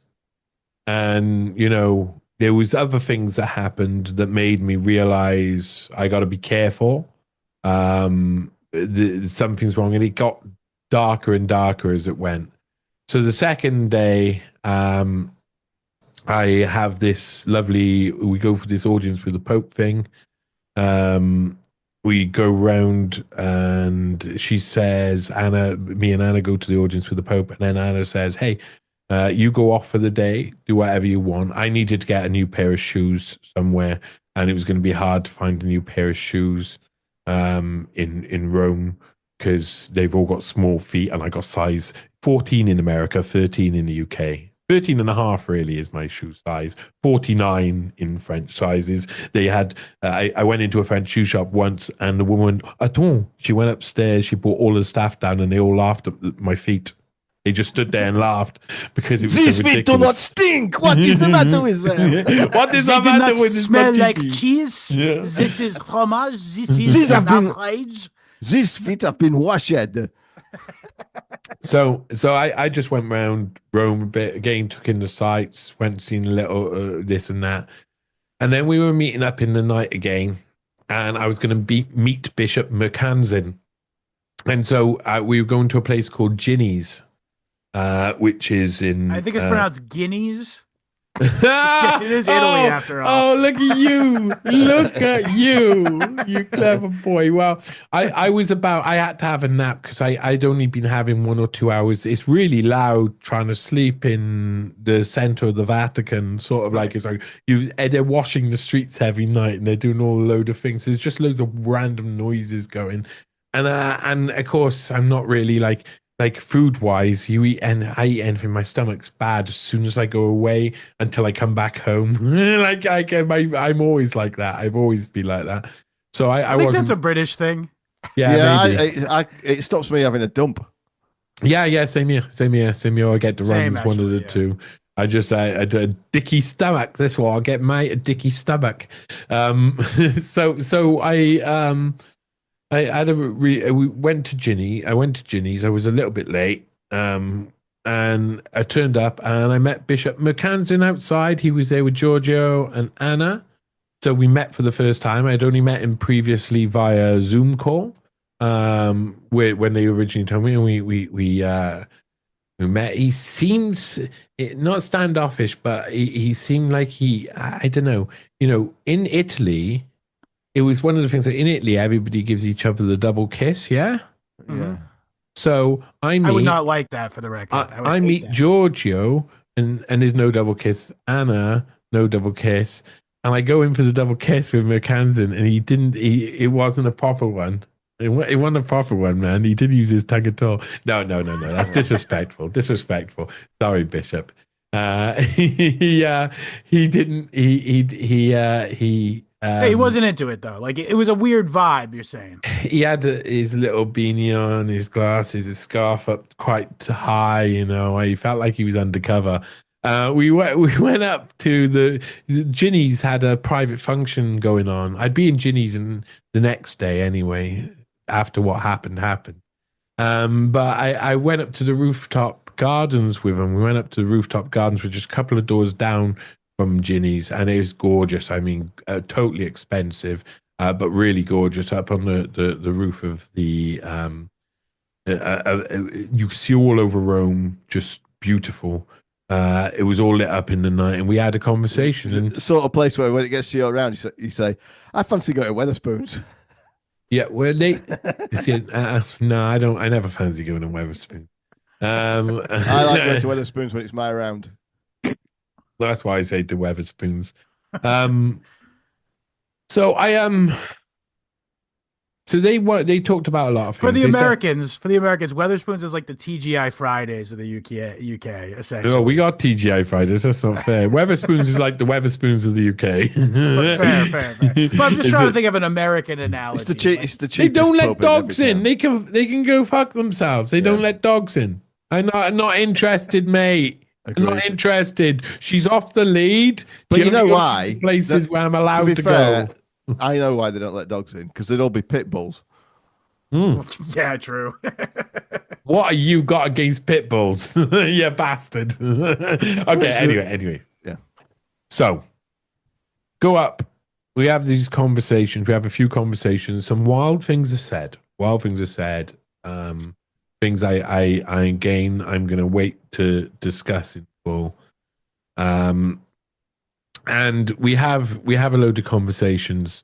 And the nub of what they really want from me, they're asking me, they're saying, we want to help you publish a book. We think that you are really good with family histories, obviously, and we are really concerned about big tech. And how would it, how much would you need to be able to self-publish a book? Oh, so this is basically they're trying to Buy you Dr. off. Jordan B. Peterson. Yeah, they're trying to So- own you. Yeah. So I tell a story in the Gloria Steinem episode of Searching for Stanley, where Red Stockings, the feminist group, the radical feminist group, are trying to release a book. I think it's called Feminist Revolution. And Random House buy the copyright for the book. And a guy called Jason Epstein, then becomes the head of Random House. And then they cut out one of the chapters that shows that Gloria Steinem worked for the CIA because they've got copyright over the publishing. And it goes out without it, and it's censored. And Jason Epstein, in another place, has been seen running around a hotel shouting, "I'm the CIA, I'm the CIA, I'm the CIA." So it seemed like there was some guys who were in the CIA who were trying to cover that shit up. So that's an example of what could happen. I did explain that exact analogy to them directly, but they also wanted my advice on the Catholic Church. They said there's a lot. William, did you just laugh? But what are you gonna advise them on the Vatican II This protocol? bloke off the internet. Yeah, Dude, I'm not even a Catholic. I know. Dude, Ridiculous. dude, what's happening? I mean, really, come on. They said they do a lot of really good stuff, blah, blah, blah, blah, same old. And I said, the problem the Vatican has is it says over and over again that it does a load of really nice stuff, where it should actually say, look, we've done this stuff and we've done this stuff. You should say good and you should say bad. That's the only way you're going to gain trust back, is by telling all the truth, not just the truth that improves the PR image of the Catholic Church, which is what the Catholic Church do while they cover up everything else. That was what my advice to them was to start telling the truth rather than consistently lying, and make sure that Funny, isn't it? balance You'd think in there might everything be- they say. You'd have thought there might be something in their doctrine that would indicate So, that. so as well, the wouldn't truth you? will. Some guy once said the truth will set you free. Yeah. So Can't remember who. we talked about the book idea, and it asked if I could write a book, a chapter synopsis for a book I'd like to write. Now whether or not whoever would publish this book, I've already kind of got an idea of a book I'd like to publish, and I am happy to look at the idea of writing that up in a synopsis so that I've got it for any time whatsoever. I've done a lot of work in one thing in particular, is family histories, and one of the books I'd like is got a very particular structure, and it makes sense to me, and it would cover basically all of the big wigs who have been who have like some form of family lineage of influence over rising and changing technology and political influence through that. So that is a reoccurring theme with loads of people. You know, everybody knows I've done work about Eugene Schwab and the Nazi atomic bomb program, and how Klaus Schwab then went on with the South African apartheid national Nazi atomic bomb program. They both worked on those, and they're very similar, racist, fascist atomic bomb programs. That's pretty serious, father and son alike. I've done work on many different. I've done when it comes. At one point, the guy Giorgio was like, "Have you ever done any research into the family history of Bill Gates and his grandfather?" His father and his grandfather, and this is through they're translating through Anna all of the time through the translator. And I was like, and Anna couldn't understand what I was saying at first because she couldn't believe what I was saying. But I was like, in Bill Gates Welsh. direct, you gotta watch yourself, sunshine. Bill Gates' direct ancestors, I've gone back to 1375. So I've gone back to William F. Gates, who the father of Sir Geoffrey Gates the First, then Sir Geoffrey Gates the Second, then Sir Geoffrey Gates the Third, who's decapitated on Bloody Queen Mary's first day in power because Marian martyr. Because he tries, him and his brother John Gates, Sir John Gates, tried to put Lady Jane Grey on the throne instead of having Bloody Queen Mary, and him, his wife, Sir John Gates, and another guy, I get their heads chopped off. First day she takes power because the Gates are trouble. Eustace Gates goes into hiding. His son Stephen Gates the First takes the family to America. Stephen Gates the Second is then Stephen Gates the First is a whole book about it, and then so on and so forth. Israel Gates is in there in Rhode Island, while 90% of slaves around the world are going out through Rhode Island. 10 miles from me. Yeah, history of loads of this sort of stuff. So I've gone back. I have gone back. If I know, yes, I have done research within that. So he was quite surprised, but all of it was like, you know, what they said is that if I could go away and write up a chapter synopsis of what I'd want to write, and they asked, would Count Bracetti Peretti or Countess Bracetti Peretti be in any of these books? And I said, there it is. Yeah, probably every chapter, in actual fact, because she has links with all of these guys. And they were like, okay. Yeah, you know, okay. We'll go away and we'll ask the Vatican if they can help organize this. Which publishers would you like to use? And I was like, I thought I was self-publishing. They were like, oh, yes, but if you were able to find a publisher, which publisher? So I thought about it. And I gave him a name, which is going to be difficult. Because I gave Trine Day. Yes! That's what I did. That's what I said, Trine Day. And they were like, oh, okay. We, at the Vatican. Right there it is. Don't deal with them. There it is. We at the Vatican will go away and we'll look at this proposal. If you write up a synopsis for tomorrow, we can meet again tomorrow. The bishop went home a little bit early. He had to go and do bishop business. He was like, by the end of it, he was very impressed with my knowledge of the new pope, my discourse, and he seemed very happy. But to be perfectly honest, I didn't really think that there was any real offer on the table. No, of course not. Yeah. So, and there was other things. The bishop said, "I have to go now. It's time I went to bed. I have to be up at 11 in the morning." Right. So, I talked to him a little bit more about this and that. Said we're going to meet the next day in the evening. My last night there. And so So I didn't get much sleep at all. The next day, I was going to the Vatican Museum. It had been arranged to go to the Vatican Museum that leads to the Sistine Chapel.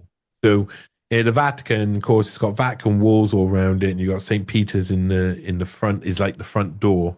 I'm staying on St. Peter's side. You walk around the wall, and you get to the museum just around the corner.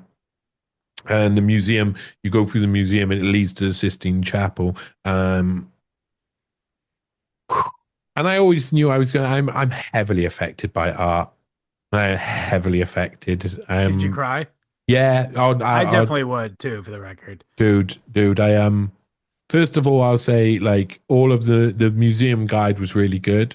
I didn't have to wait in any lines. People have to wait round the corner for an hour and a half or something. I got straight into the front of the queue with a guide with a small group.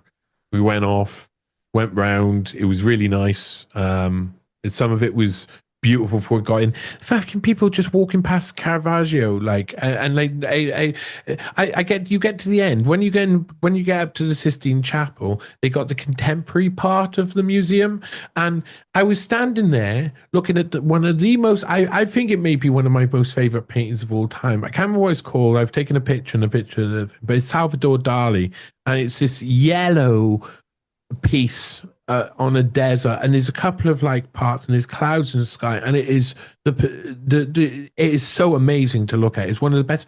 People are just walking by; they're not even looking. They're not even. There's three Salvador Dali's. You dick. There'd be three Salvador Dali's hanging on the wall, and people don't even notice them. It's so rich, full of art in that place. It's unbelievable, and you know got a really interesting tour.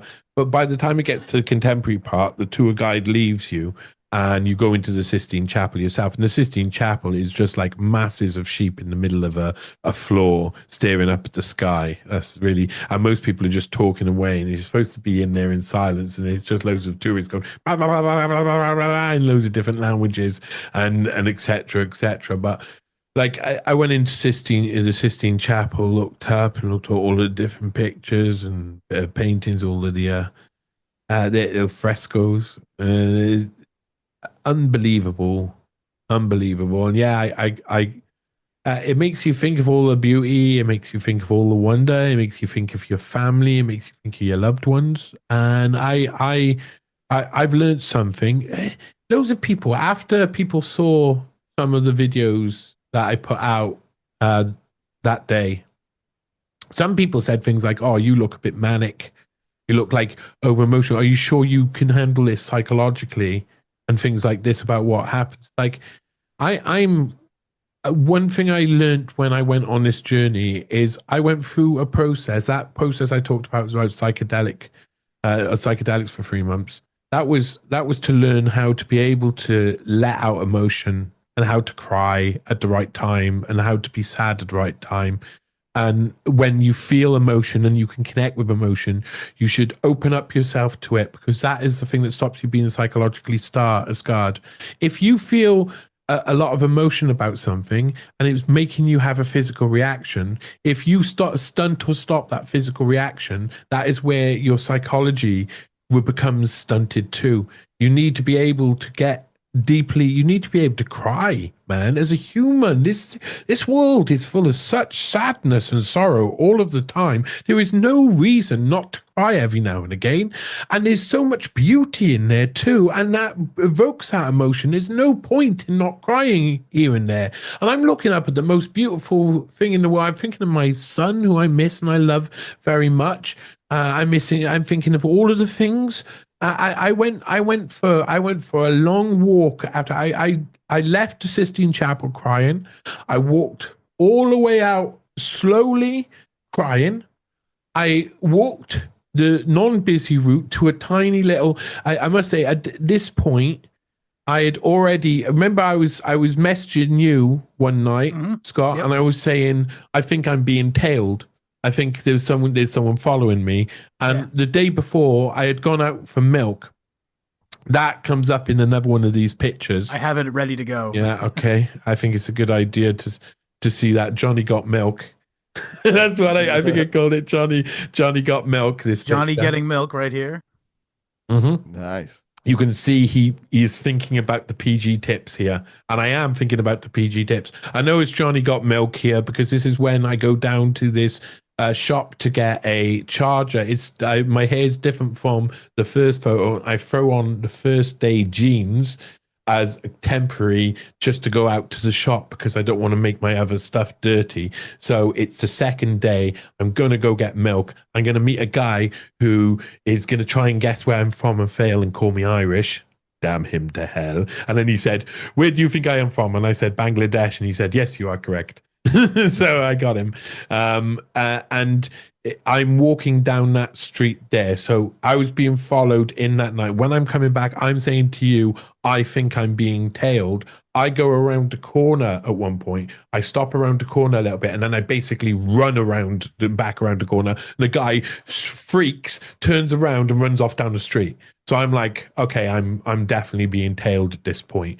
So I walked round the Vatican walls, crying my eyes out, thinking about every single person I love. I wasn't doing that because I felt like manically, like I was sad, like I needed to, like I was desperate or distraught.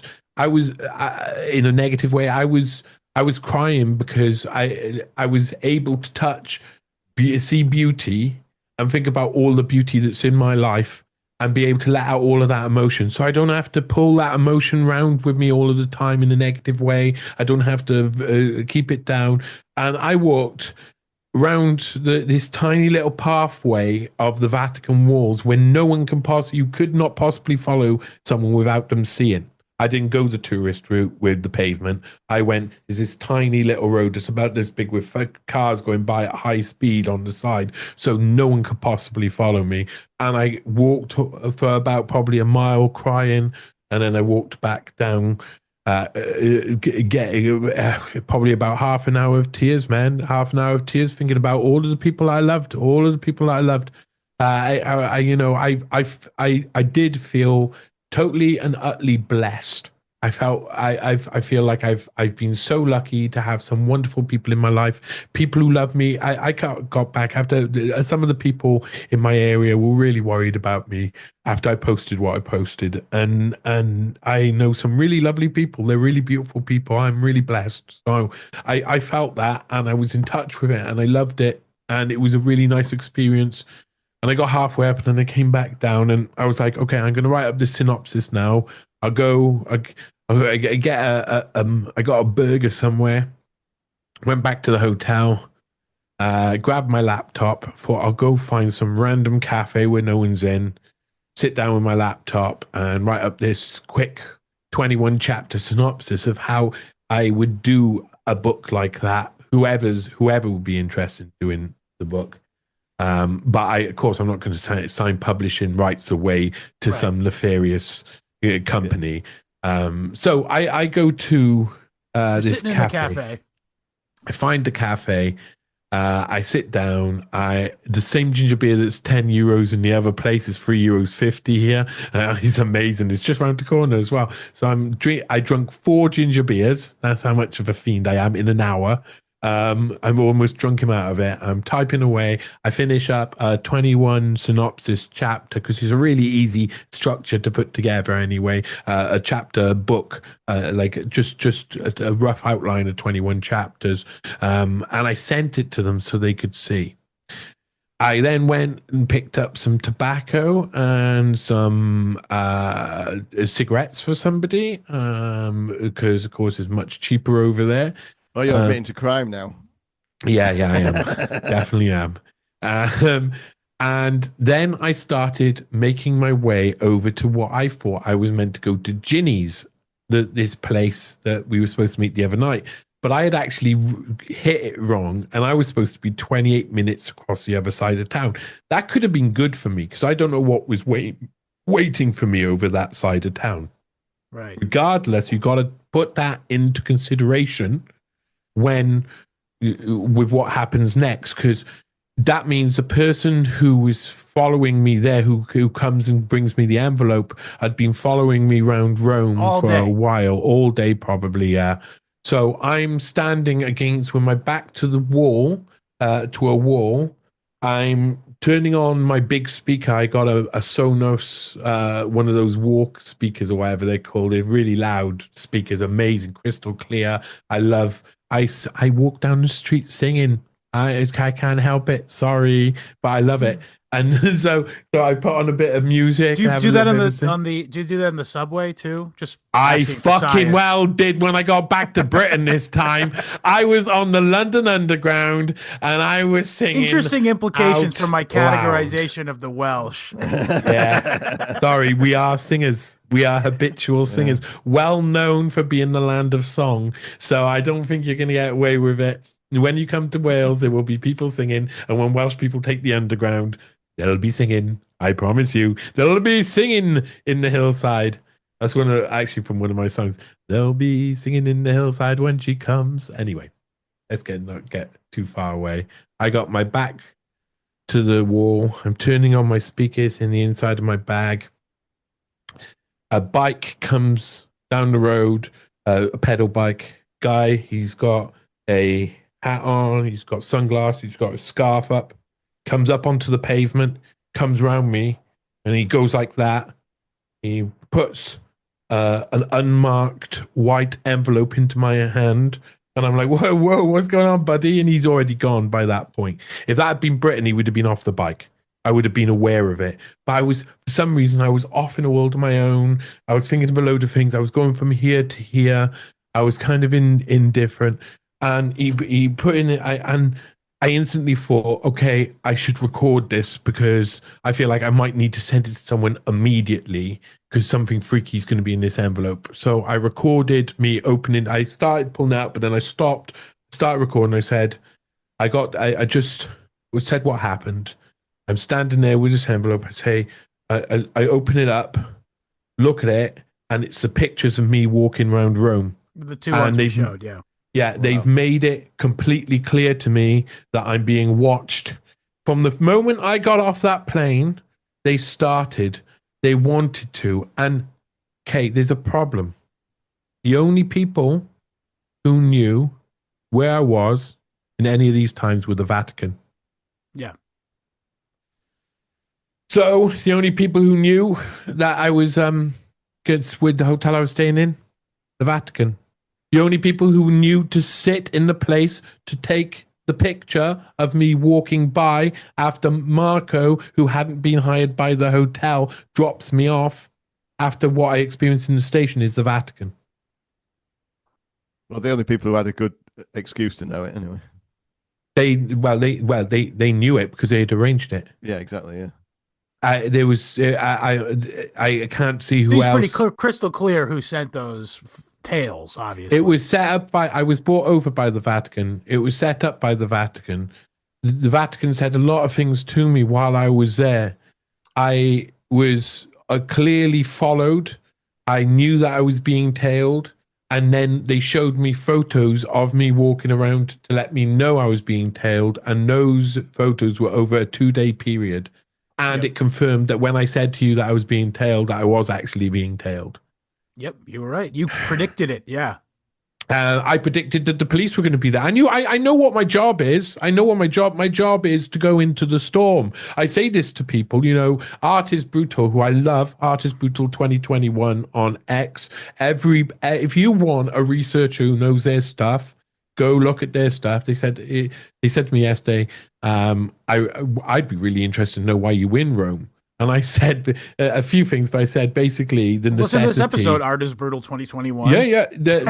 Essentially, it was I am habitually head into the storm. That's I like to go to that place where people find it too stressful. People don't like it.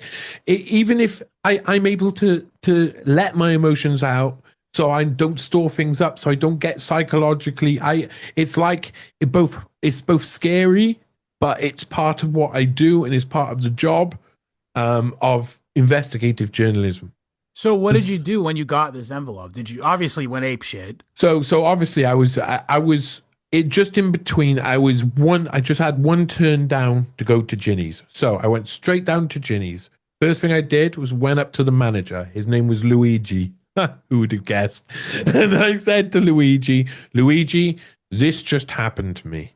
This just happened to me on the street across there. What's that street called? He said, I don't know. I'll be able to find out. He showed me it was like Via de Bastioni or somewhere like that. It had Bastioni was the last part. I took a picture of his phone, it's saying that. I said, if anything happens here, you need to call the police straight away. If someone comes in and there's something weird and you don't feel right, call the police straight away. I'm probably in a lot of trouble. I went and sat down. First of all, I sat down in the center of this place and I was nervous. Like I was like, okay, right. My brain's rushing a bit, but I kind of expected something weird to happen. I just had to kind of reorientate myself. And there was an American at the bar, an old guy who was obviously in his 70s, and he was speaking to the barman, and he was speaking about, and it's like oligarchies are going to take over the world, and it'll be like technocratic oligarchies. And I went up to him and I said, this is what I do for a living, what you're talking about here. This is what just happened to me. This just got handed. I showed him the photos. I wanted basically for those guys to understand that if anything happened to me, that they've got some sort of information that comes out. Oh, that guy came up to me and he showed me these photos and said that just happened to me. I had to get it documented in as many ways. I called a couple of people. I messaged the Vatican people and said, I'm in the wrong place. I see you're over at this other place. Something's just happened to me and I'm pretty shaken. They said, okay, we'll come straight over. They didn't phone me up to see what had happened. They didn't ask what had happened. In a sense, it felt like they expected to know that something happened. That's just how I felt it. Because I would have, if I was in their position, I would have phoned me and been like, are you okay? What's going on? But they were like, what do you mean okay, something we'll come. happened and you're shaking? Not one thing. Just we'll come and meet you. So they come, Giorgio and Anna, they sit down, and we have a long conversation. That conversation, like I say, there's certain parts of this that I'm. You will have to put a pin in for the moment. For the moment, because it needs to happen, man. It needs to be documented in a long form sort of manner. And there's something ongoing. Sure. Just say that. So the ongoing aspect of it is I have to see what happens there. So if I say it now, then that thing will definitely not totally occur. Understandable. So no one's pissed. No one's pissed at this. Cool. Yeah. So we have a long conversation, and that's the last time that I see the Vatican. I am very honest with them. I am.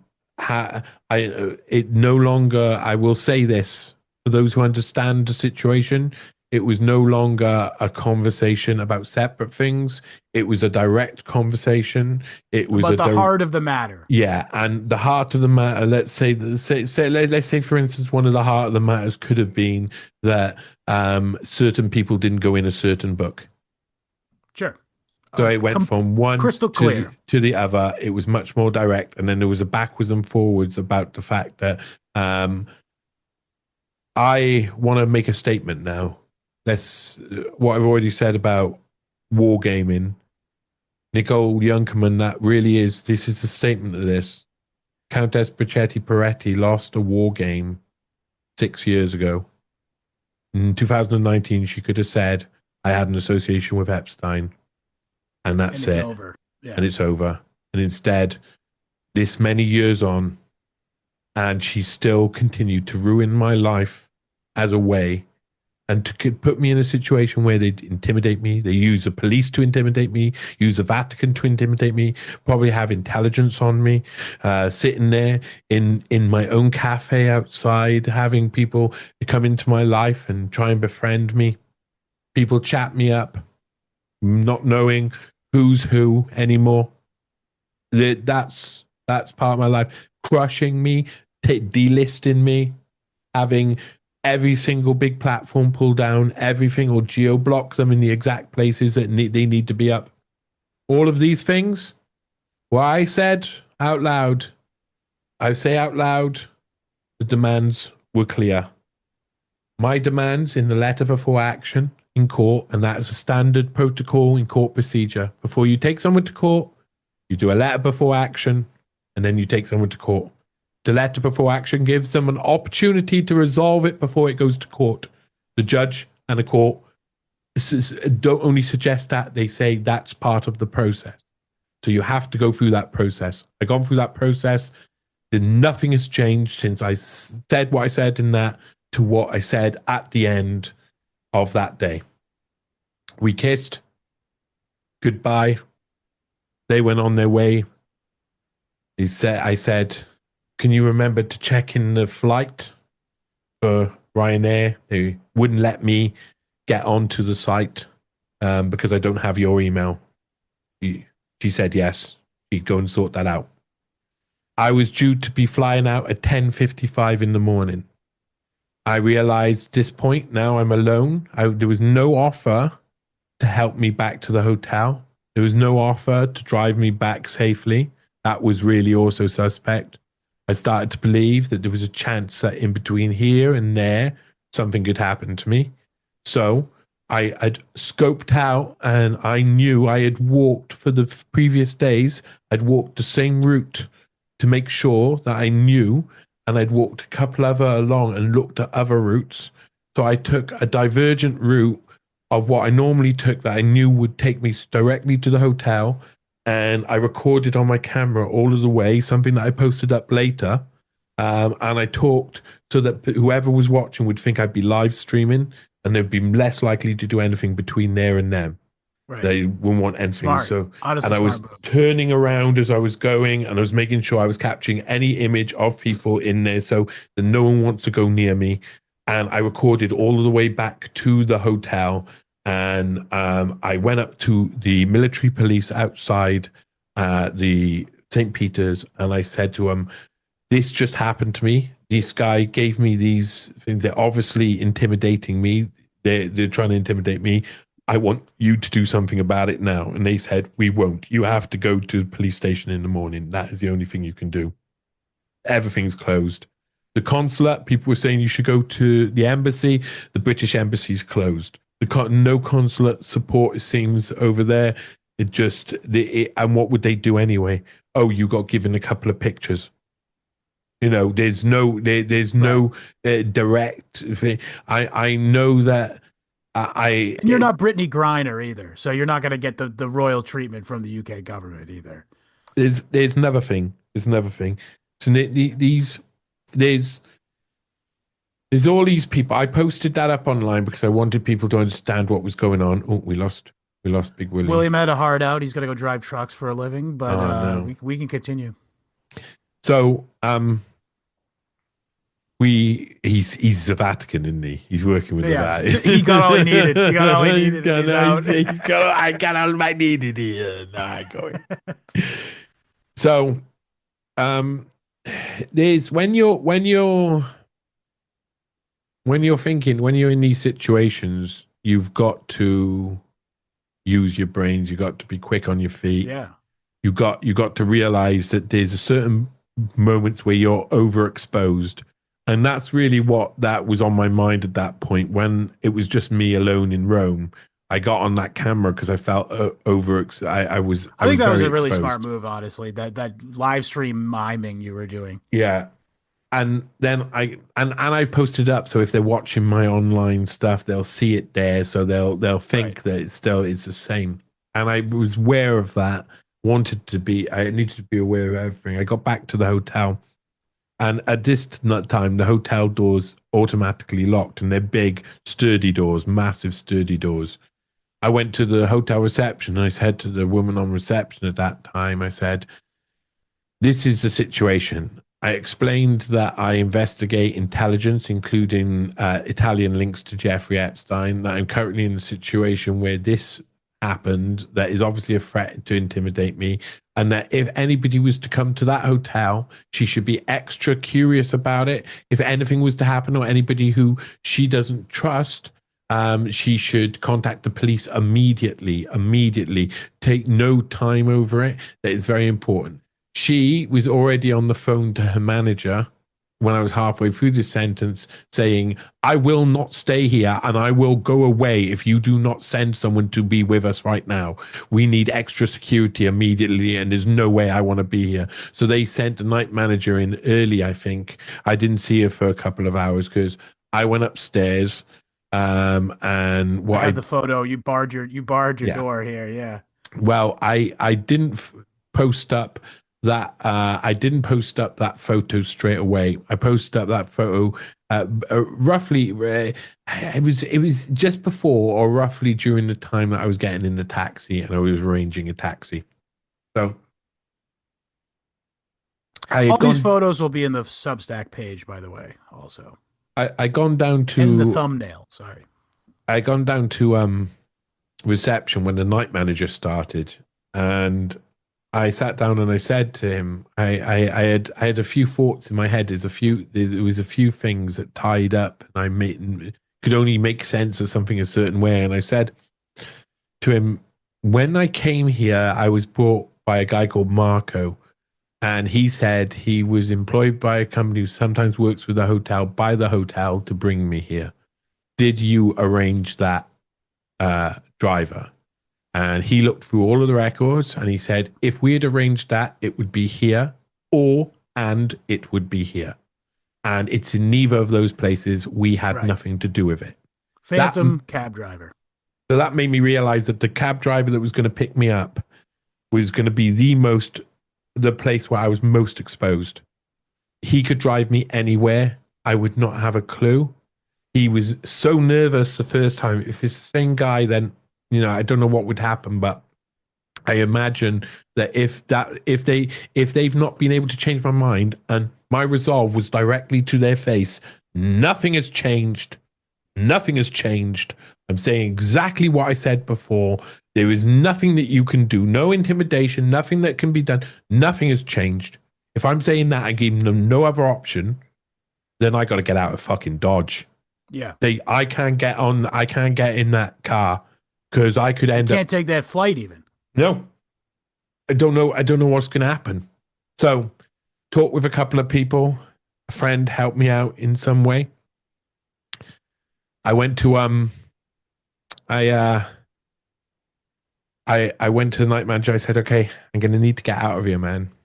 I need you to get me a taxi that you can trust that isn't working with any that you because we both talked. Me and the night manager talked, and I told him I'd been a night manager for years in hotels back in the day, and I know what it's like. And this guy guys have a secret handshake. Hey, I'm dude, guessing. you know what? Fucking yes. I was respectful to him, and you know what he said to me? He said he listened to the whole story, and he said, "Well, this is the Vatican. The Vatican's been doing this for over 1,000 years." Yeah, literally, yeah. So he was the most honest, most transparent person. All the hotel staff at this place were brilliant. I mean, if I want to give a review, it would be 10 stars out of 5. Like, these guys, they helped me out in loads of ways. They were really kind, and they actually, in the end of it, could have been a savior to me. I don't know what was going to happen down the line, but I needed to get out of that hotel really at the right time. It was about 2:30 that I got out of there. I packed up my bags. I put on a thermal, some wiry glasses. I tried to hunch over a load. I tried to look a bit different. We booked a taxi under Colin Jackson, a famous Welsh sprinter, hurdler, because I needed to do a sprint. And when I got in the car, I came out really quickly. He opened the door just at the right time. The cab was waiting outside. We watched it. He was like, "Okay, it's out there. Get ready. 1, 2, 3, boom!" Straight into the car. Threw in my suitcase. Straight into the seat.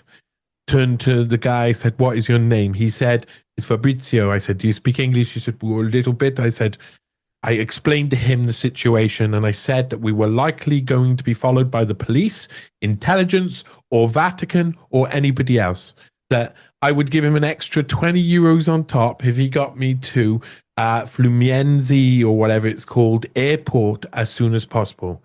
I need him to do it, like, to make sure we are not being followed. We are not being followed, and do it. And he was off. He got up 2 minutes, and I said, "We're not going to Flumiennes. We're actually going to this airport, and it's the other airport." So then he went the other way. I wanted to just to make sure Right. if they saw me going to the airport and I'm going to that airport, and that's what they're going to tell then that airport that I'm on Right. my way to that Classic airport. diversion. Brilliant. So he went.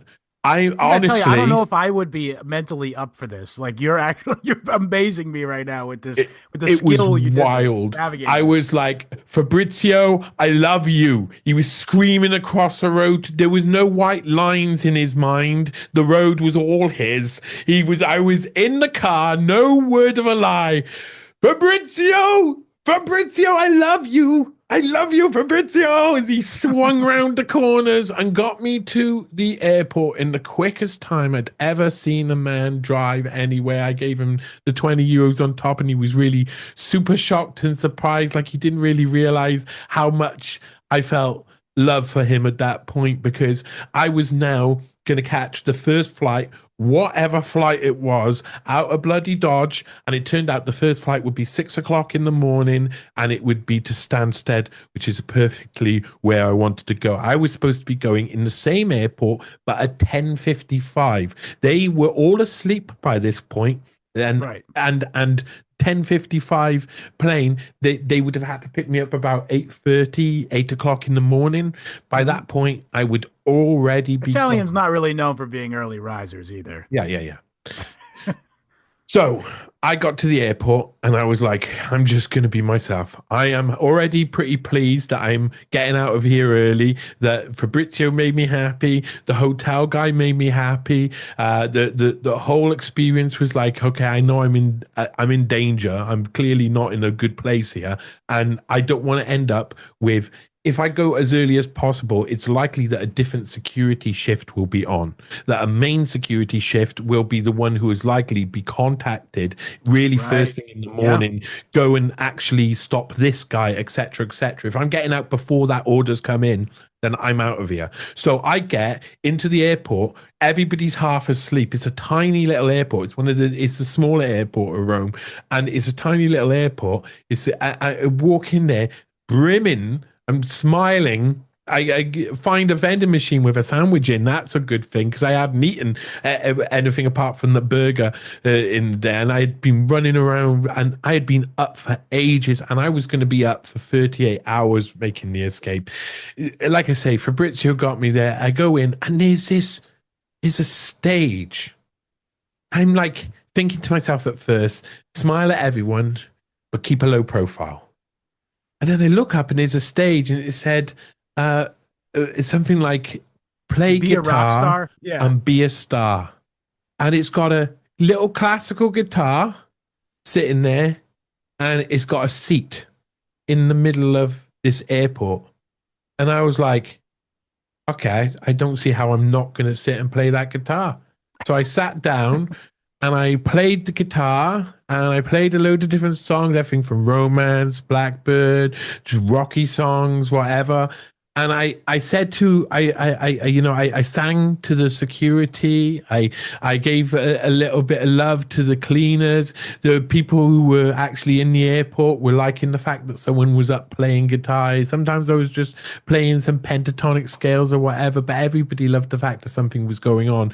And by the end, there was such a good feeling that I knew, and it was so, I went through passport control with everybody being like, hey, and like, Hey, to it's me, the guitar guy. yeah. And not only that, I'd had a joke with a load of different ones. I'd just gone round and been nice, and got through security, got onto the plane. I'd booked the first seat at the front so I could sit watching that door with extra leg room. And once we were up, I was so happy. Yeah, I bet. Man, Ecstatic. I sang all the way in the plane, all the way back. When it landed, I got out. Kiss the ground. I got out of passport control with great ease. There was no spot check.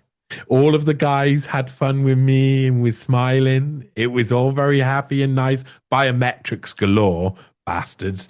But Of course. Yeah, but none of the like bad You're not an attitude. enemy of your state yet. No, I got to dance through and they could see I was happy. Oh, they could see how I got on the tube and I became that guy with the loud music singing on the tube, baby.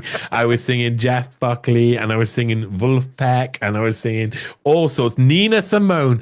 I stood on the tube with Nina Simone blasting out and different people were just into it. They were just into it and I felt free. And I got home.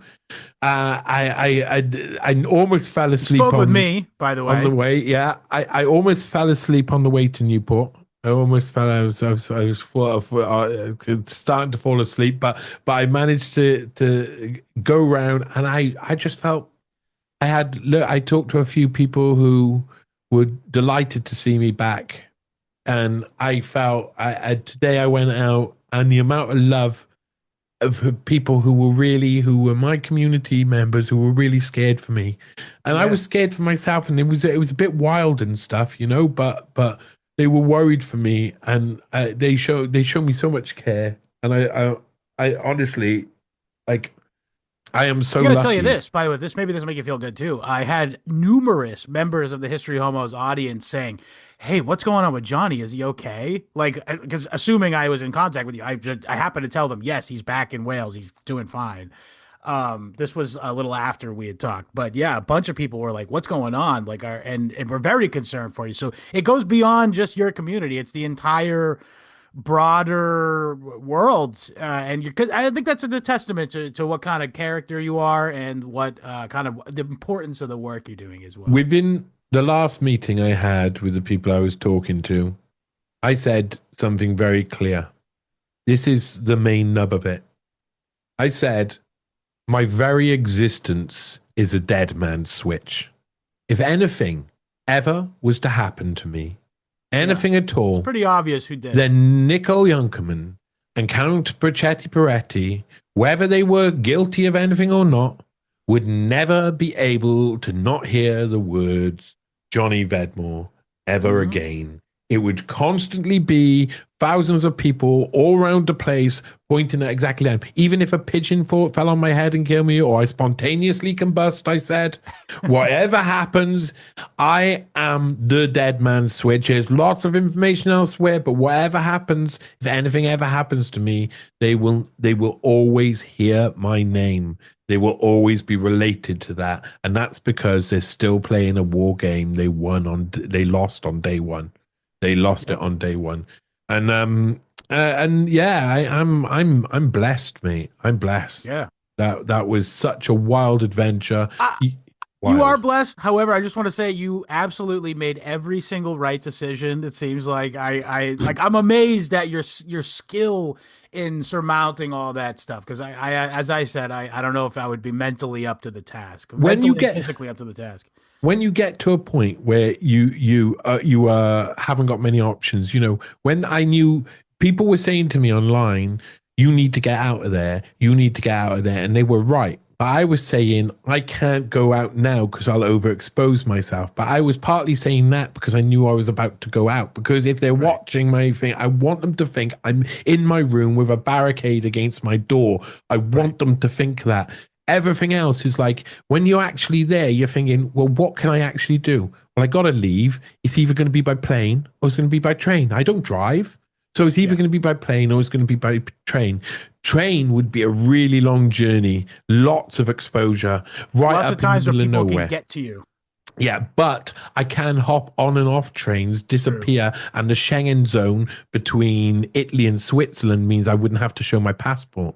So I would be able to sneak over the border of Switzerland without anybody knowing or my passport being pinged at all. That would be the only positive, but it would take too long. The best was for them to believe, the only real option was for them to believe I was going to be going on the 10:50 plane, when in actual fact I was going to be out of there already by the time they'd woken up. That I would already be back in Britain. So when you're there, there's only a certain amount of options you got anyway. If I'm going to flee, I've only got two options, and one of them's too overexposed, and the other means that. So all of the options meant something else. I mean, the going to go to the one area and then changing it last minute. All of that, you've got to think straight away that the first thought I thought was, if I'm getting in a taxi, we might be followed, and if we're followed, I need that taxi driver not to be scared and be willing to go and try and to know if they're being followed as well. Have to keep watching who's moving behind you, and maybe we're going to be followed in a different way. They're going towards that airport. We've heard him on here. We've been spying on him in the room, maybe, or something. All of these different things. There's another thing that's interesting within this, I should note. When I was looking for a supermarket to go to, that one that's Johnny's Got Milk, the Bangladeshi one. Yeah, the Bangladeshi one. He was on the other side of the Bangladeshi one. He was waiting for me as I went round the corner. He would have had to know I'm going to a supermarket. When I came downstairs, just before I go, I went to the reception. I said, "Is there a supermarket near here?" And the only other person who was there was a guy who was sitting in the chair who I saw sitting there a couple of times. Huh. And I said, she said, "Oh yes, just over. If you go straight out the doors and just down the alleyway down there, or the lane down there, and just straight on, you'll get to a supermarket." And the only person who would have heard that would be him. So it's likely that they had multiple assets around the place. It's certainly plausible. Vatican City. Yeah. That's Crazy wild, though. man. And the fact is that what happened to me was a mixture between what I would think it would be the police being used by the Vatican and probably Italian intelligence, and that pressure has come from extremely wealthy Italians with extreme. Where does all this power. stop and start? I mean, it's probably all the same muck. Amazing. That's it. That's it. Wow. Well, Johnny, I am absolutely thrilled that you are okay. And I am extremely looking forward to what comes next. Again, I'm going to put the Junkerman articles in the Substack posts. The photos that we discussed are going to be in that post as well, and in the thumbnail of the episode. And yeah, where can people help you? Is there a place where we can just like send you money? Like, it's like where can the people get at you? If people go to newspace.com, there is a link tree, and anyone there's a link tree, and you can buy me a coffee or be on GoFi or anything like that. You register on Substack, people subscribing on Substack, paid subscribers, and on Patreon. All of that is so useful for me to actually be able to get by and do research alone. Just actually be able to sit down in a cafe and spend my time looking through a load of things and archives that no one else wants to do. And I gotta say that I'm not someone who rests very often. Nor I, my friend. I have such a large output. I also do music. I also do a lot of other wild things. So even if your support is going and liking a song somewhere, or subscribing to me following me on Spotify, or going to listen eventually to the Jeffrey Epstein podcast, the musical, which is beautiful though, by the way. Did you listen to it all, my friend? The whole thing, yeah. Did you like it? Loved it. Good. I hope that people will enjoy that. I do a lot of different things, and there's loads of different ways to support me. But, of course, buying me a coffee and the like is really important. And I don't waste that time. I have got so many articles, and some of the things I'm doing, I thought about for a long time. People don't understand why I'm doing them straight away. But later on, they go, "Oh, I see." Because you have to sometimes give backstory to be able to make people understand the world we're living in. I'm working on an article at the moment that I'm really looking forward to. It's called "Trump and Epstein, the Republicans." Ooh. And I really look forward to we'll be having you back to discuss that shortly. When it's done. I will be in touch, obviously. Newspace.com and almost every platform I'm on at Johnny Vedmore. Gotcha. Subscribe, like, whatever. All of that helps out, please. Love you all. And for us, www.historyhomos.com is the RSS feed. We're also available on iTunes, Spotify, YouTube, Odyssey, Rumble, BitChutes, and most importantly, you can find us at historyhomospod.substack.com. If you like this kind of content, there is 100% more a week. Yes, we do 2 episodes per week, every week, and it's all fresh content, new research and new investigations and literary analysis, all kinds of stuff. So if you like this kind of show, please support us at historyhomospod.substack.com. And yeah, other than that, you can follow us across social media at historyhomospod. That's Twitter and Instagram. And most importantly, another thing I want you to do is come join the discussion of the show in our Telegram group. T.me/historyhomos is the channel. T.me/historyhomos chat is the chat. Still, at time of recording, the friendliest place on the internet. However, when you enter, you must acknowledge that you are a real person and not a casino scammer. So please come in and talk to us, and we're very available there. And the community we have there is excellent. And that's what the people I was talking about who are worried about you, by the way, Johnny. So we got a lot of good eggs in there. I love you guys. Thank you. Support what you're doing there. And yeah, other than that, if you have any questions, comments, or concerns, email me at historyhomos@gmail.com. And that's it.